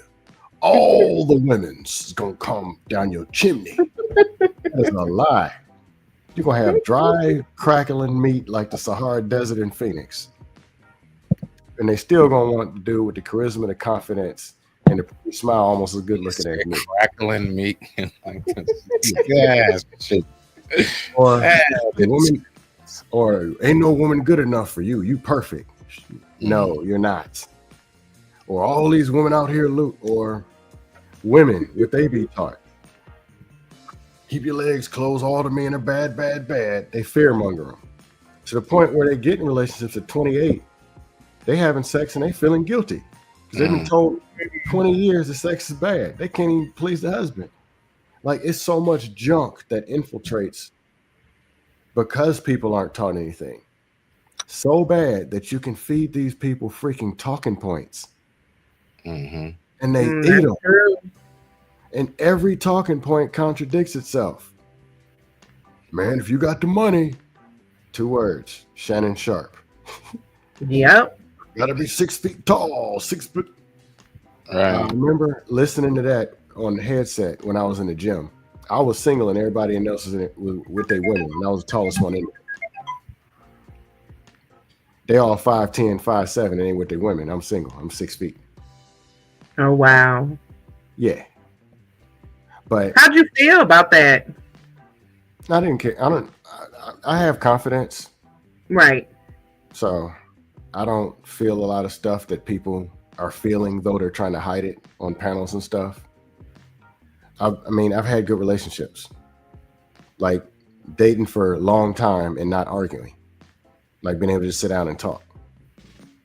True. I've been in love before. I walked in the club or wherever before, and I've taken some L's. I ain't gonna sit here and lie to you. But I've walked in places and said, I want that woman all the way across there, and went over and got her before. So understand there's wins and losses in this game. But you know something though, brother, you know, when people say that, like when I hear that, all I hear is, oh, okay, so you really been out there, huh? When you say I done took in some L's. You know, the fact is, being realistic. Yeah, I mean, of course, no. And you know, I'm just speaking to like the audience that think everything in life is supposed to be fluffy and perfect. The fact is, you know, we got an old school saying, right? And that old saying goes, if you come back from the game and you ain't got no grass stains on your jersey, that means you ain't played. Pretty much. Right. That's a good one. Period. Yeah, that's a good one. Now. You know what I'm saying? Matter of fact, I'll tell y'all about an L. Because I tell my nephew who's 20 about this very one. Because I'm trying to get him to start shooting more shots. Right. I was 20. I was 20. Went to visit my sister and her now husband for spring break in Alabama. 3 days there. Then I went to Birmingham, like an hour west. Stayed a night there, and then I went to the mall. And I'm like, you know what? I'm feeling like Superman. I go to the mall. I'm like, man, where these ladies at? See this cute chick. Size her up. I'll just do like this. Like, come here. I'm feeling like I'm the man. What? It's like, who, me? Shit. It was all funny. Here's the thing. It was all funny until she got right in my face and them eyeballs hit me. Oh, shit. She got in my face and them eyeballs hit me. I was like in a food court or something, in the food court line. All I remember was them saying, sir. Did you freeze You got up? an order? I blacked out. I don't remember her talking to. I don't remember anything. Oh my I god. thought I was the man. Hold on, did she give you the roofie? No, she came up to talk to me. And you talk about choking, freezing. I blacked out. Oh, I see what you saying. Oh, okay. Did you faint? Yeah, right. Yeah, like, probably. did you like fall out the stool and stuff? Shit, probably. All I remember was them saying, sir, are you ready to order? Oh my. How old were you, Scam? 20. That's old enough to get laughed at, nigga. You's wild for that one. Here's the thing. Right. That's old enough, bro. That's old enough. I didn't have a shot. I wouldn't have a story.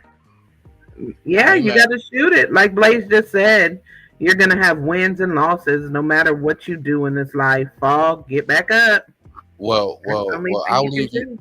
Yeah, I'll leave you with this though. All jokes aside, see, right now, what you are doing is you're giving us your testimony, and the only way to give a testimony is to go through the first 4 letters of that word. Rock out, sir. Hey, Kim. She's talking about she'd have been scared. Shoot, I was scared. Them eyeballs was too much for me. What you saying? She had the dad from House Party eyes, and she stop playing, bro. Man. That is so funny. But you know, I mean, how will you know anything or get through it or see if you even got an opportunity or a chance if you don't go for it? That's a good point. Now, you know, speaking of that, going for it, I do want to ask y'all a very important question. This is something I'm actually slightly coming upon. This is something I'm slightly coming upon myself, right? And I'm a little nervous about this because So let me just put it like this in a nutshell.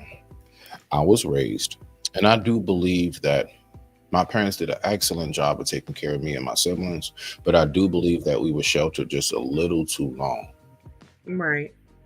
Now, you'll see where I'm going, because this is a question. You'll see where I'm going. I'm going to give my part and shut up. My daughter's 16, 11th grade. She's going to be graduating soon.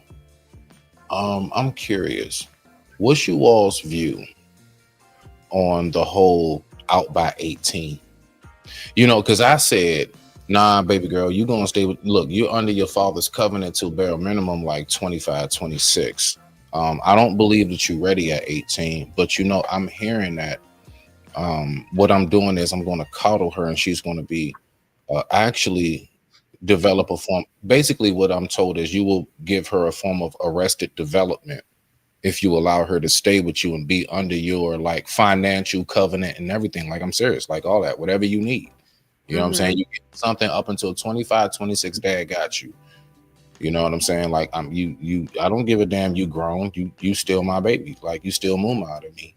So like, but I'm told that's not what I should do. So I just want to know, because I ain't going to front to land it. Like, we've heard that so much, this whole put them out by 18 thing. But like, I just saw time and time again. I mean, it has worked sometimes, but I don't know the percentages. What you all take? I digress. My mic is muted. Somebody else can go first if they want. You can go, Scam. The answer to out at 18 is 90-something% no. As a parent or as any kind of leader, you do an assessment of your people. You'll know when that person is ready, as well as you're responsible for by not any means necessary, but you're responsible for guiding them to succeed. Sometimes people need more. Sometimes people need less. Sometimes people need more time or this, but whatever it is, have a plan for them to win based on who they are. Some suggestions, though I don't know the person, but just random suggestions at 18. Okay, rent's $300 a month. Rent's $500 a month. Or get a job, school, military, business. Got to do something. Like, we're not sitting around and taking a break. Nah, we ain't doing that. But half the rent that you pay, says $500 a month, $250 a month. You stay there 2 years. When you leave, half of it goes straight in your pocket. Right. Or hey, $700 a month, $350 a month. When they leave after 2 years, that's a chunk of money to buy a used car in cash. Or if they graduate, top of their class, whatever, or do something big, help them with the down payment on the house that they want to buy. But use it. It could be used as, that's if they're staying at home. If they're away, do something to help them. But just because 18 is just a number. And even if they're behind, they failed your high school, or there's something just ain't there, the maturity ain't there, you're better off them graduating and getting together at 31 and then being successful at 35 than push them out at 18 and then being in the gutter bleeding at 19. Ooh, that's a good point. Hey, Artifact. To answer that question, no, I don't believe in that either. I believe that if you just think back to where you were at 18, you know, we're just still figuring it out, you know, just because the government declares you grown at 18 or somehow grown because you still can't even buy alcohol or anything to 21, you know what I mean?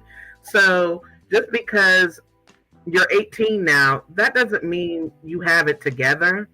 That doesn't mean you are equipped. Now, of course, along the way, if we're doing good parenting or healthy parenting, we're going to go and take those steps and those measures to try to equip our kids to know some certain things. But at 18, they're still trying to decide, you know, okay, I'm going to go to college, or I'm going to go into working.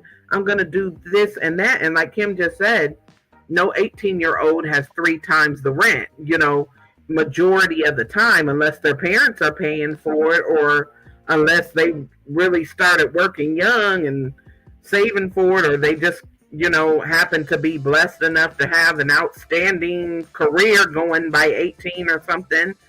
Other than that, no. I feel like people should give their kids an opportunity. Now, if years down the line the kid is still there in the basement playing video games or something, and they still haven't figured it out, then that's different. But at 18, kicking the kids to the curb, I don't believe in that. Yeah, I believe, like, if I'm not mistaken, I think the adulthood, kids being considered an adult at 18, I think that's a new thing. That just came about in the 1970s, if I'm not mistaken. Nah, hold on, Freeze, real quick, because don't forget when we was coming up, bro, we was able to drive to high school at 15 and 9 months, bro. We had our at 16. They had to raise it because they realized we couldn't handle that. Yeah, exactly. The 18 and go ahead, Freeze, my bad. Go ahead. I was gonna say the 18 and out was more 60s, 70s, 80s. People started to be more lenient towards 90s, 2000s, except for there are parents who don't want to be parents. Let's just be real. Right. Or they passed their own trauma down from how they were raised. And I'm trying to make this short. When people aren't taught how to critically think and guide, they don't know how to do that for the next generation or their kids either. So they pass on what they may know or don't know. And it just, they got kicked out at 17 and say that they made it out here in the street at a factory. So they tell their kids they got to go do it too, without doing a full evaluation of how this world really works or creating an actual real plan. A lot of parents don't want to be parents. Like, all right, I'm tired. Well, no, scam, because I talk to people about it. What they say nowadays is because kids are more advanced, like they're teaching much more advanced classes in school at earlier stages than we were, right? So all of these factors, because they're so well at technology and stuff, and that is the moving driving force, IT, tech field, that is what that we should be shooting for. So a lot of people feel like, well, shoot, they've been able to jailbreak the tablet after I done changed the code since the age of 5. You should be ready by 17. Unfortunately, that's the mentality, bro. Well, that goes two ways. My high school, I graduated in 98. 98. Class of Y2K. I put it, okay. The way school was, I was an education major. I taught 4th grade for a year also. When I was coming up, 94 was an A, 86 was a B, 78 a C, 70 a D, and we got E's instead of F's. It was an E. But they made it to where now a 90 is an A, 80 a B. They dumb down education for the most. So the majority is dumber, and the dumber are extra dumb. But the smart of the new generation, is 50 times smarter than the smart of our generation. So if you take the better class, then yeah, they can do stuff at 12 that we couldn't do at 25. But the majority, 18-year-old now on an average versus 18-year-old in my time, our 18-year-olds will dust them off. But yeah, the best of the new, they're damn near gods. Especially in technology and stuff. Hell, we played video games with one joystick. To Genesis, big deal with 3 buttons. Wow, 3 buttons on a controller. Now they got ocular stuff doing backflips, 68 buttons on the controllers that they're doing at 5 years old. Yeah, they'll kill us. But yeah. Yeah. I don't think it's a wise idea. Because I feel like also that leaves doors open for the kids to go out there and fail, and then they're going to have to come back.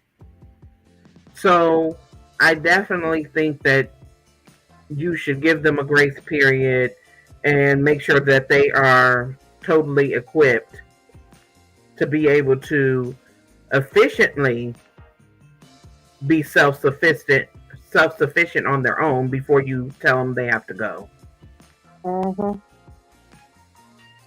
Yeah. And I think that it's dangerous to let the government tell you when it's time for your child to leave the house. The government is not in your house. Parents parents are the main ones that has eyes on their kids. So to me, it just makes sense that parents are the ones to say, okay, now you're ready. You're ready now. Right. You know what I'm saying? I mean, because this is why it's so pertinent for parents to actually pay attention to their kids and follow their kids and evaluate. Parents should always be evaluating their kids. So when Correct. when it is time for them to leave, a parent should that's when the child should get the parent's blessing. You know what I'm saying? But a lot of times, think about it. Sometimes kids will throw the government in the parents' face and say, "I'm 18. I should be able to do this," and just because the government says so. You know what I'm That's saying? true too. And also, when we talk about the story of the prodigal child or the prodigal son, the critical part of that story, it wasn't him staying in his father's house. It was when he left. That was the bad part of the story. When he left the house, not when he was staying there. And he had to come back. Yeah, he had to come back because he wasn't ready. Right? So that was the whole purpose of that story. That is a great analogy. Beautiful analogy. Awesome. It is. Yeah, he wasn't ready. That was the whole problem with that story, but the child wasn't ready. So he actually ended up begging his way back into his father's house, and his father didn't even give him a hard time. He was like, his father gave him a hug and a kiss and said, "You know, you're welcome. You always been welcome back." You know what I'm saying? And so I just think that children should they shouldn't get blessed. They shouldn't get approval from the government or laws, man-made laws. They should get approval from their parents. And that might be 30 years old. That might be 26. I don't know. You know what I'm saying? I don't know. It might be 26. That child might be troubled all through their damn adolescent or teen years. They might be a troubled child. And now they just starting to get it right at age 19 years old. But you know this because you've been evaluating your child. That's a fact. Here's another thing we need to stop doing. Every child ain't the same. That's a fact. 18 years old for one child might not be 18 years old for another child. I'm just saying. That is true. Nah, some are more mature and some are not.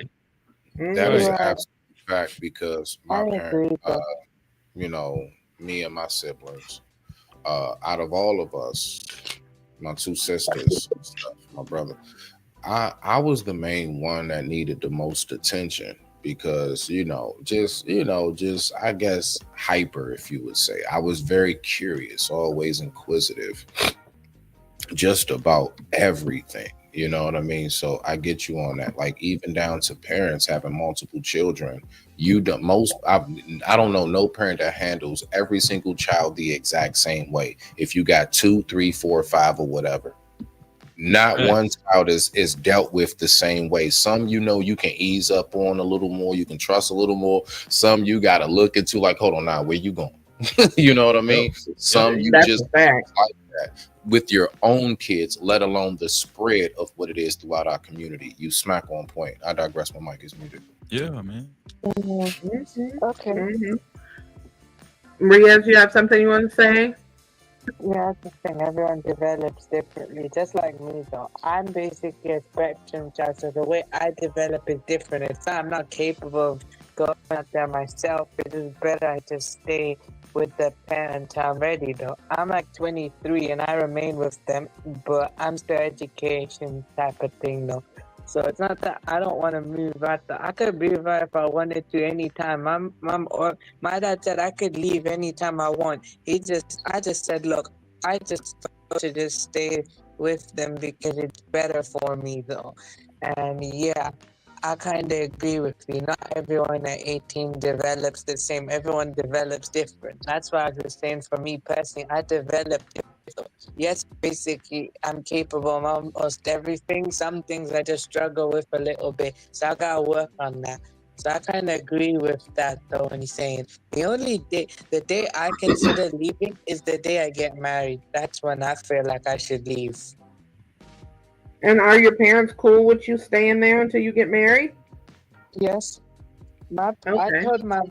I told my mom and my dad when I'm married though, I don't mind staying early part of the marriage. I would stay with them, but then at some point I would consider moving into my own type of place. Though, and I said, look, I can come back anytime I want though. If the marriage don't work out, then I'll come back. However, though, when I get married though, like at some point though throughout the marriage, then I'll consider moving out though. That's just how I feel though. And I even if I understand. wanted to move out though, I can go stay with supported type living though. What I have though, I can get supported living though. So I understand, Riaz, Hey, totally. Riaz, are you using some? I just have to ask. Are you using the ability to be able to stay as a crutch? not as a crutch though, no. And I'm not trying to take a shot, but sometimes you got it too comfortable and there's no pressure. Not saying No, you, but it can be enabling to not be on top of your game.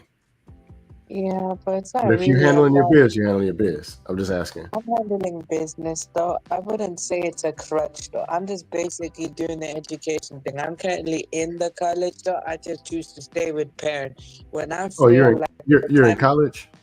Yep, I'm in Oh, college. okay. I've been in Cool. college since 2019. It's just last year. I only got 2 years left in college. I just chose to extend my stay in college a little longer though. And my college just allows me to plan my future though. I'm just basically getting to the stage to plan my future. I only got 2 years left, the course that I'm doing, and it's like a web-based course. So the supported internship means I just go outside and work and I get some support and they'll support me there. And then at some point, if I improve really well, then they'll dial it back until I become independent.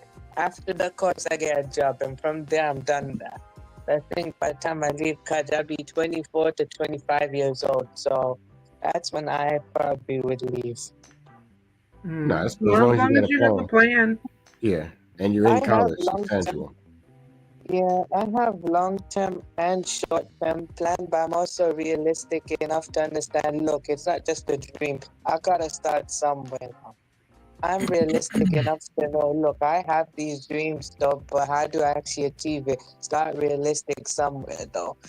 Like I told my sister I wanted to do retail though. She said you could do better than retail. I said yes, but let me start somewhere first. If I do really well in retail, then I'll consider getting better jobs though. Gotta start somewhere. Yeah, that's true. Hey, Positive Thoughts. Thank you for watching. Yeah, that's definitely true. So let me ask you guys this. Do you guys think that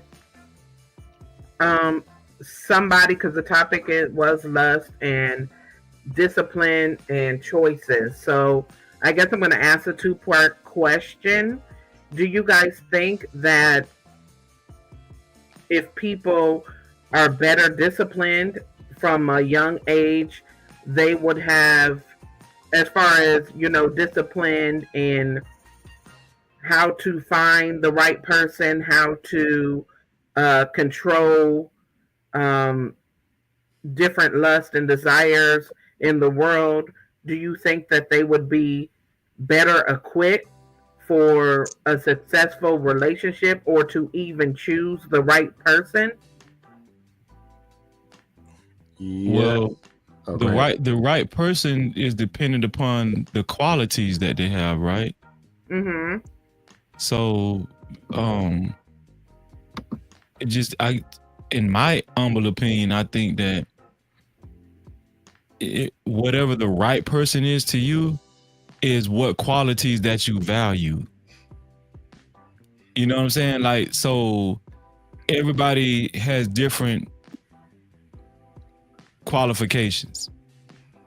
And I know this to be true from listening to a lot of people talk on these panels and everything. A lot of people are different. Everybody's not the same. I know me from the life I've decided to live, what kind of qualities I want in a woman, right? And but this is why you have to ask questions and vet properly, because everybody's qualification is not the same. So and I think that that should be tweaked from a young age. But sadly, a lot of kids end up being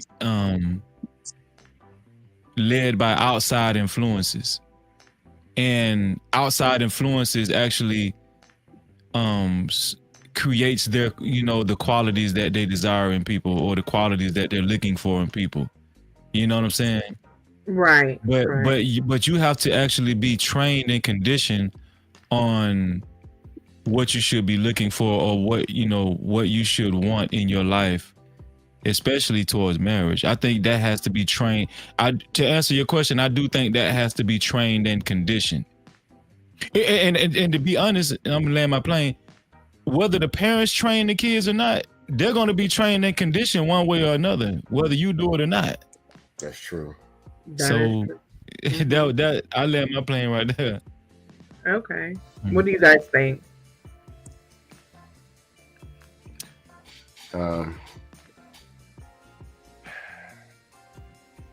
People always going to do better when they're prepared, and it's parents' job to prepare people.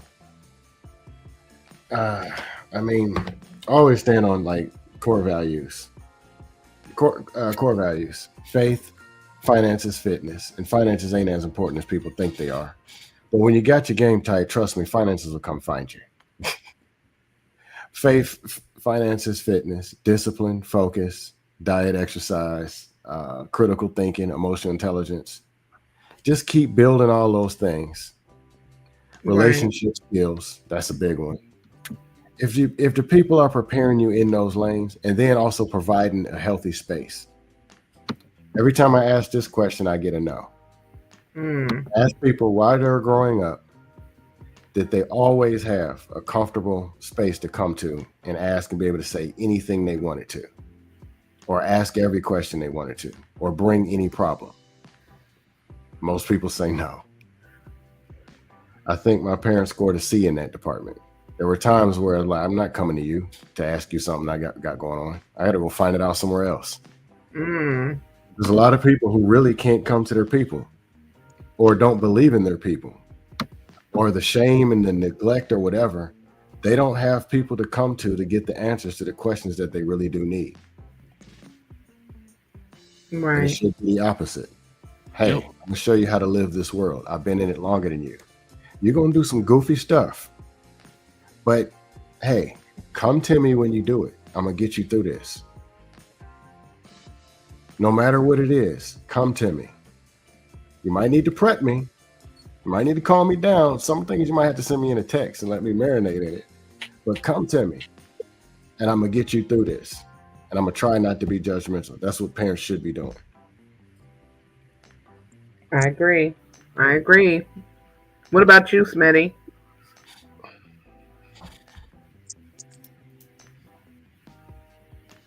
He there?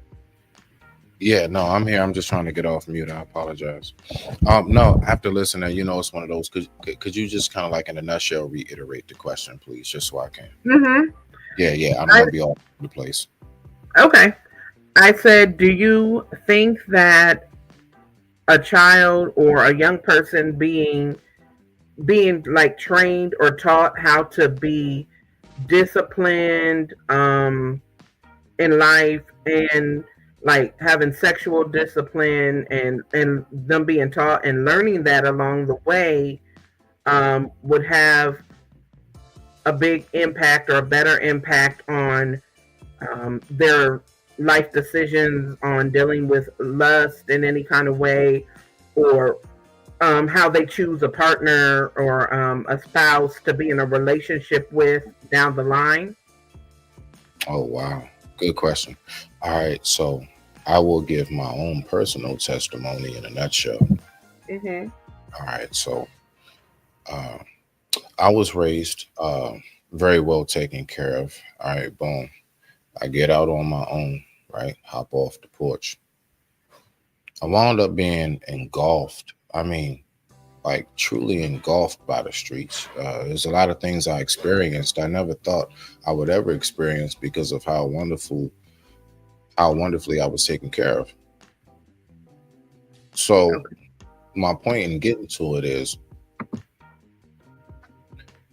even during my times at my lowest out there, even during my times while I was incarcerated for like them 7 years, um, even when I got out and I had to reestablish myself in society and find my way, I should not.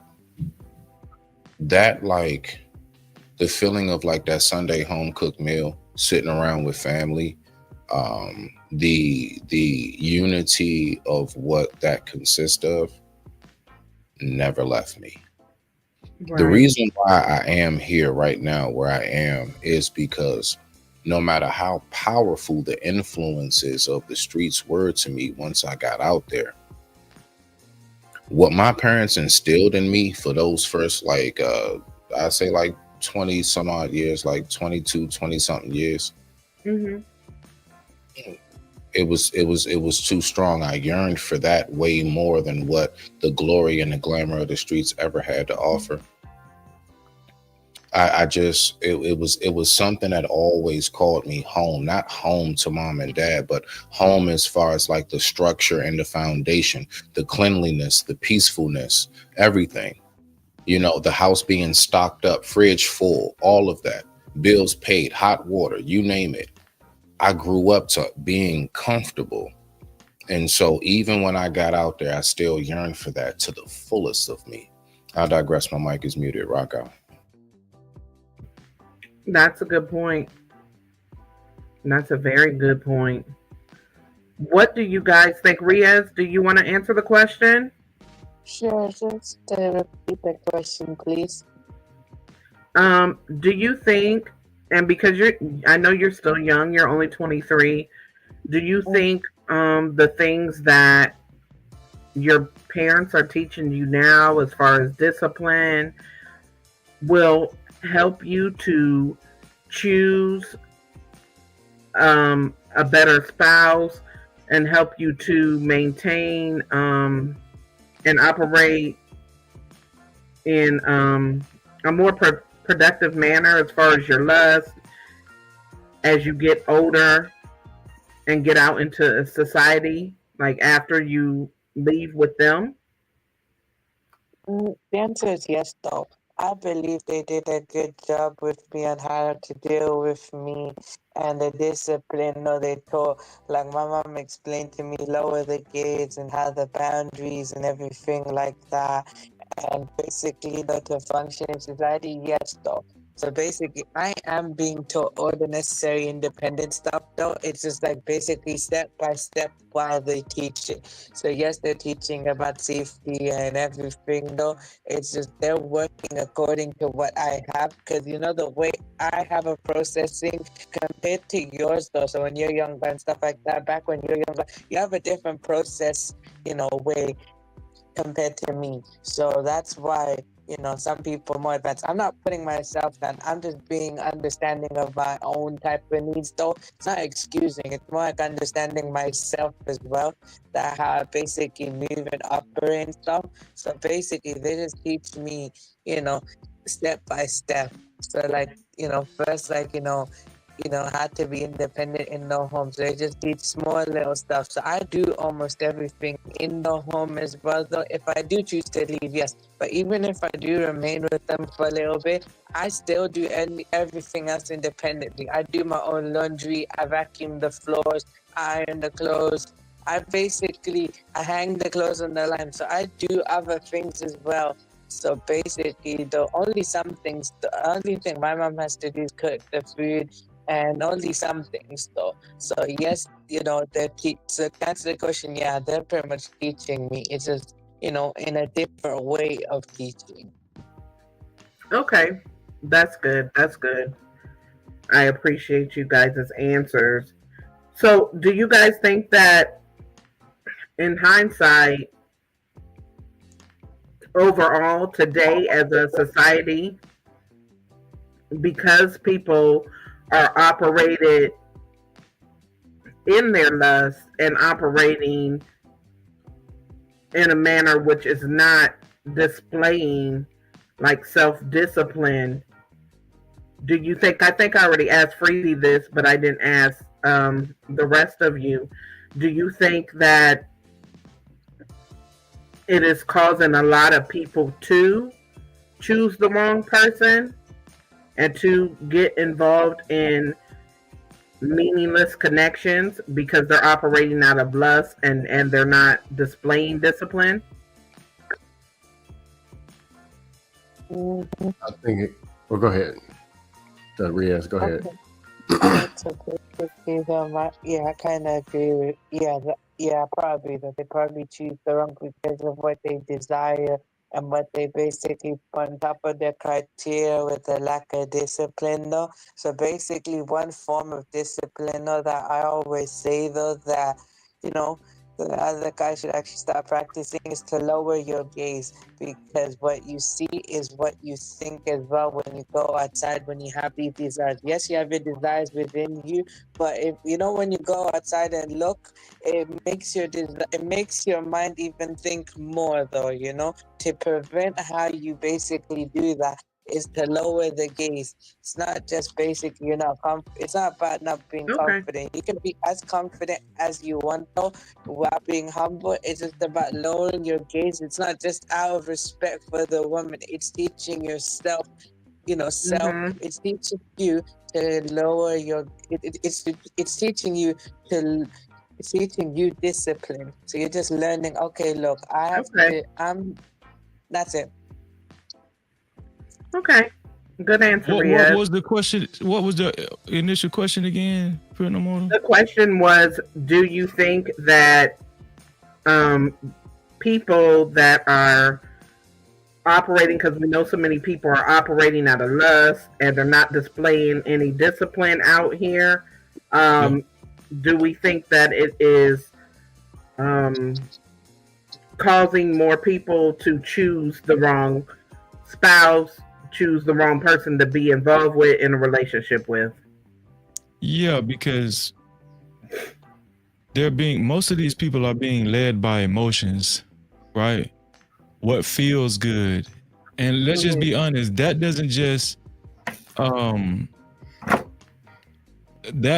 just correlate with intimate relationships. That correlates to people following these gurus online, people getting scammed, people being able to get grifted, because most people are led by their emotions. That's the name of the game. If you want to know how to get money on the internet, placate the people's emotions, because we know most people, that's how they operate, right? So discipline has nothing to do with your emotions. Discipline has a lot to do with that word, that one of those words that's in your title, choices. Discipline is a choice. You know what I'm saying? You have to choose to live a certain way.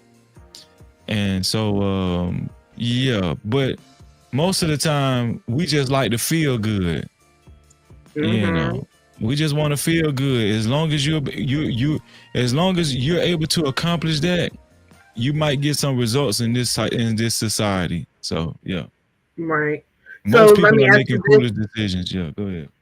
Let me ask you this, Freezy, before I ask everybody else. With that being said, do you think most people are really, even the people that say that they want a healthy relationship and they're looking for the right person to settle down with, do you think they're really serious or intentional, like as a whole with most people? Do you think they really want that? Or do you think it's just something that sounds good? No, I think most people want that. They just don't know how to obtain it. You know what I'm saying? Because they're led by the emotions. Okay, so the mind is a tricky thing, right? This is what I mean by being conditioned in a certain way. The way you're conditioned, you could think the way you move in life is the right way because it feels good, it feels right. But the Bible tells us not to lean into our own understanding because, you know, the decisions that you make in life could feel right to you. It could feel right. You could sincerely think you're making the right decision, and because you really want the right situation in your life, right? Okay. That's why a lot of people, you can't tell them any different because they're already set in their ways. You know, that's a real statement. People being set in their ways because they've been conditioned and they think it is the right way.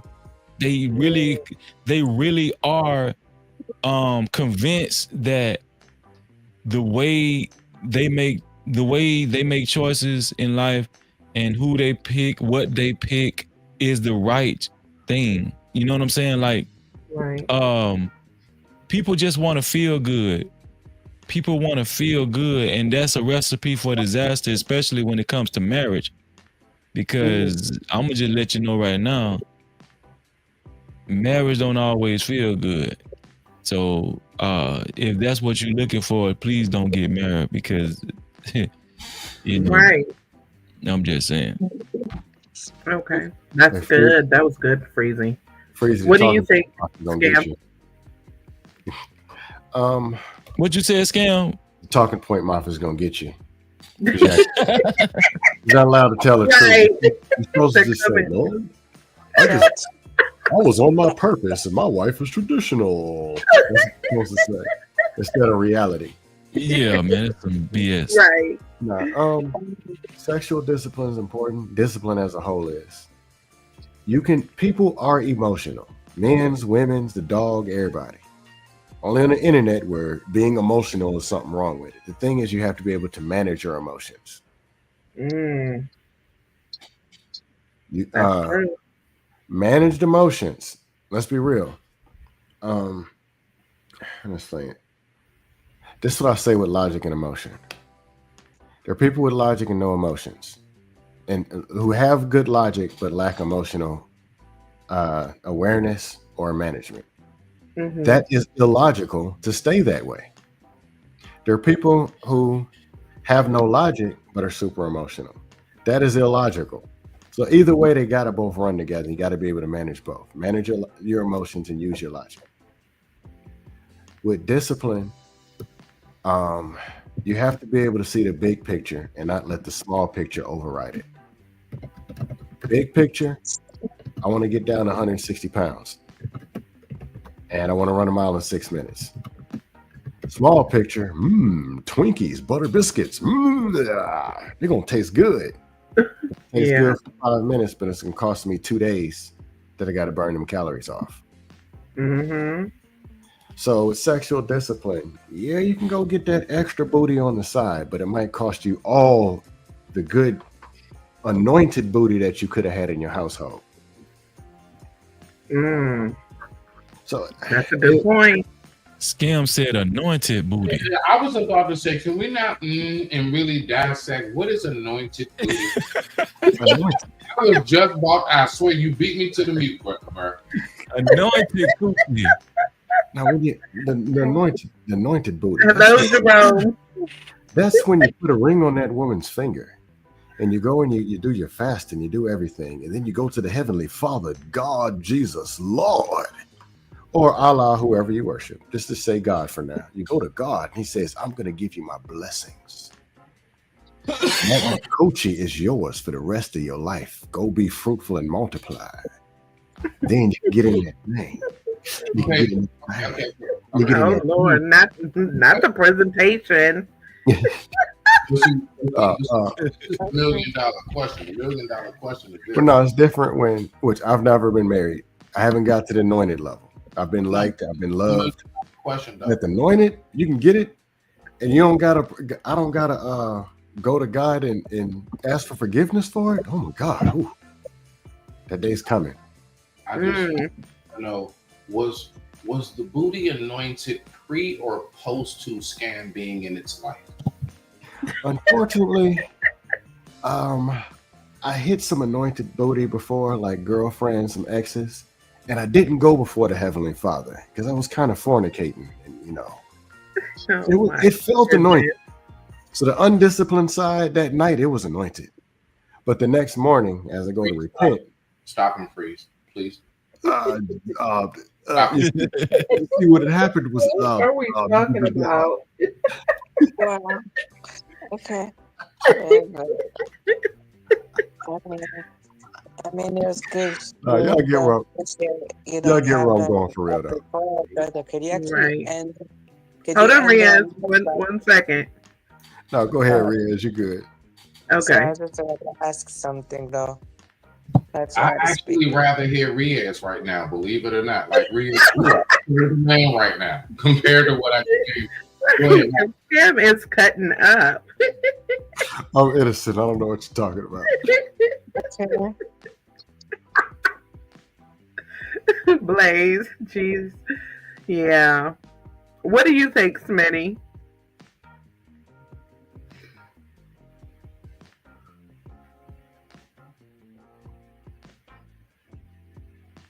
Smitty, you there?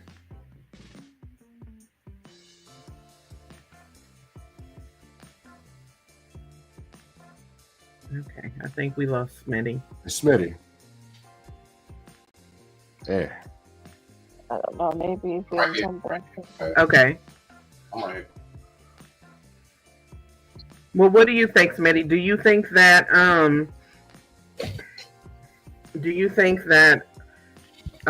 because so many people are operating in lust and they don't have the discipline, do you think that it is causing them to choose wrong when trying to find a spouse or someone to settle down with? Oh wow. I need my thinking cap for this one. Okay.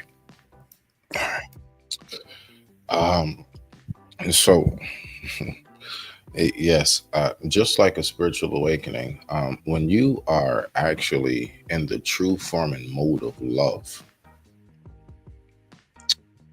love has an actual condition on it. You know what that condition is? The condition is it is to be equally reciprocated. Mm-hmm. All right. So you got a lot of people that they want the best parts of it to be reciprocated to them. They want what it is that is supposed to be the best touches of relationship. No. Love really is, I can't stand your ass right now, but I ain't going nowhere. Mm-hmm. You know, you haven't done the unforgivables, the whole like putting your hands on me, you ain't stole from me. You know what I'm saying? Things of that nature, right? We all know what the unforgivables are. Yeah, a lot of people do not truly know what love and what being in a relationship of me and you now forever really consists of. And people really do have it ingrained into their mind that this is just supposed to be like a walk in the park. Yeah, and that's why I brought up the spiritual awakening part. When you fall in love, that's a whole nother version of spiritual awakening. Right. When you go through that, there are going to be points of like you're a little confused. You might question things the whole nine. The fact is this. It's so true. You know what I'm learning? Cliches hit harder now more than ever. Old, simple cliches, right? Like it's the thought that counts. Or something as simple as communication is key. You know, a lot of people are more quick to not talk about what's going on in their mind as opposed to actually knowing how to express what's going on.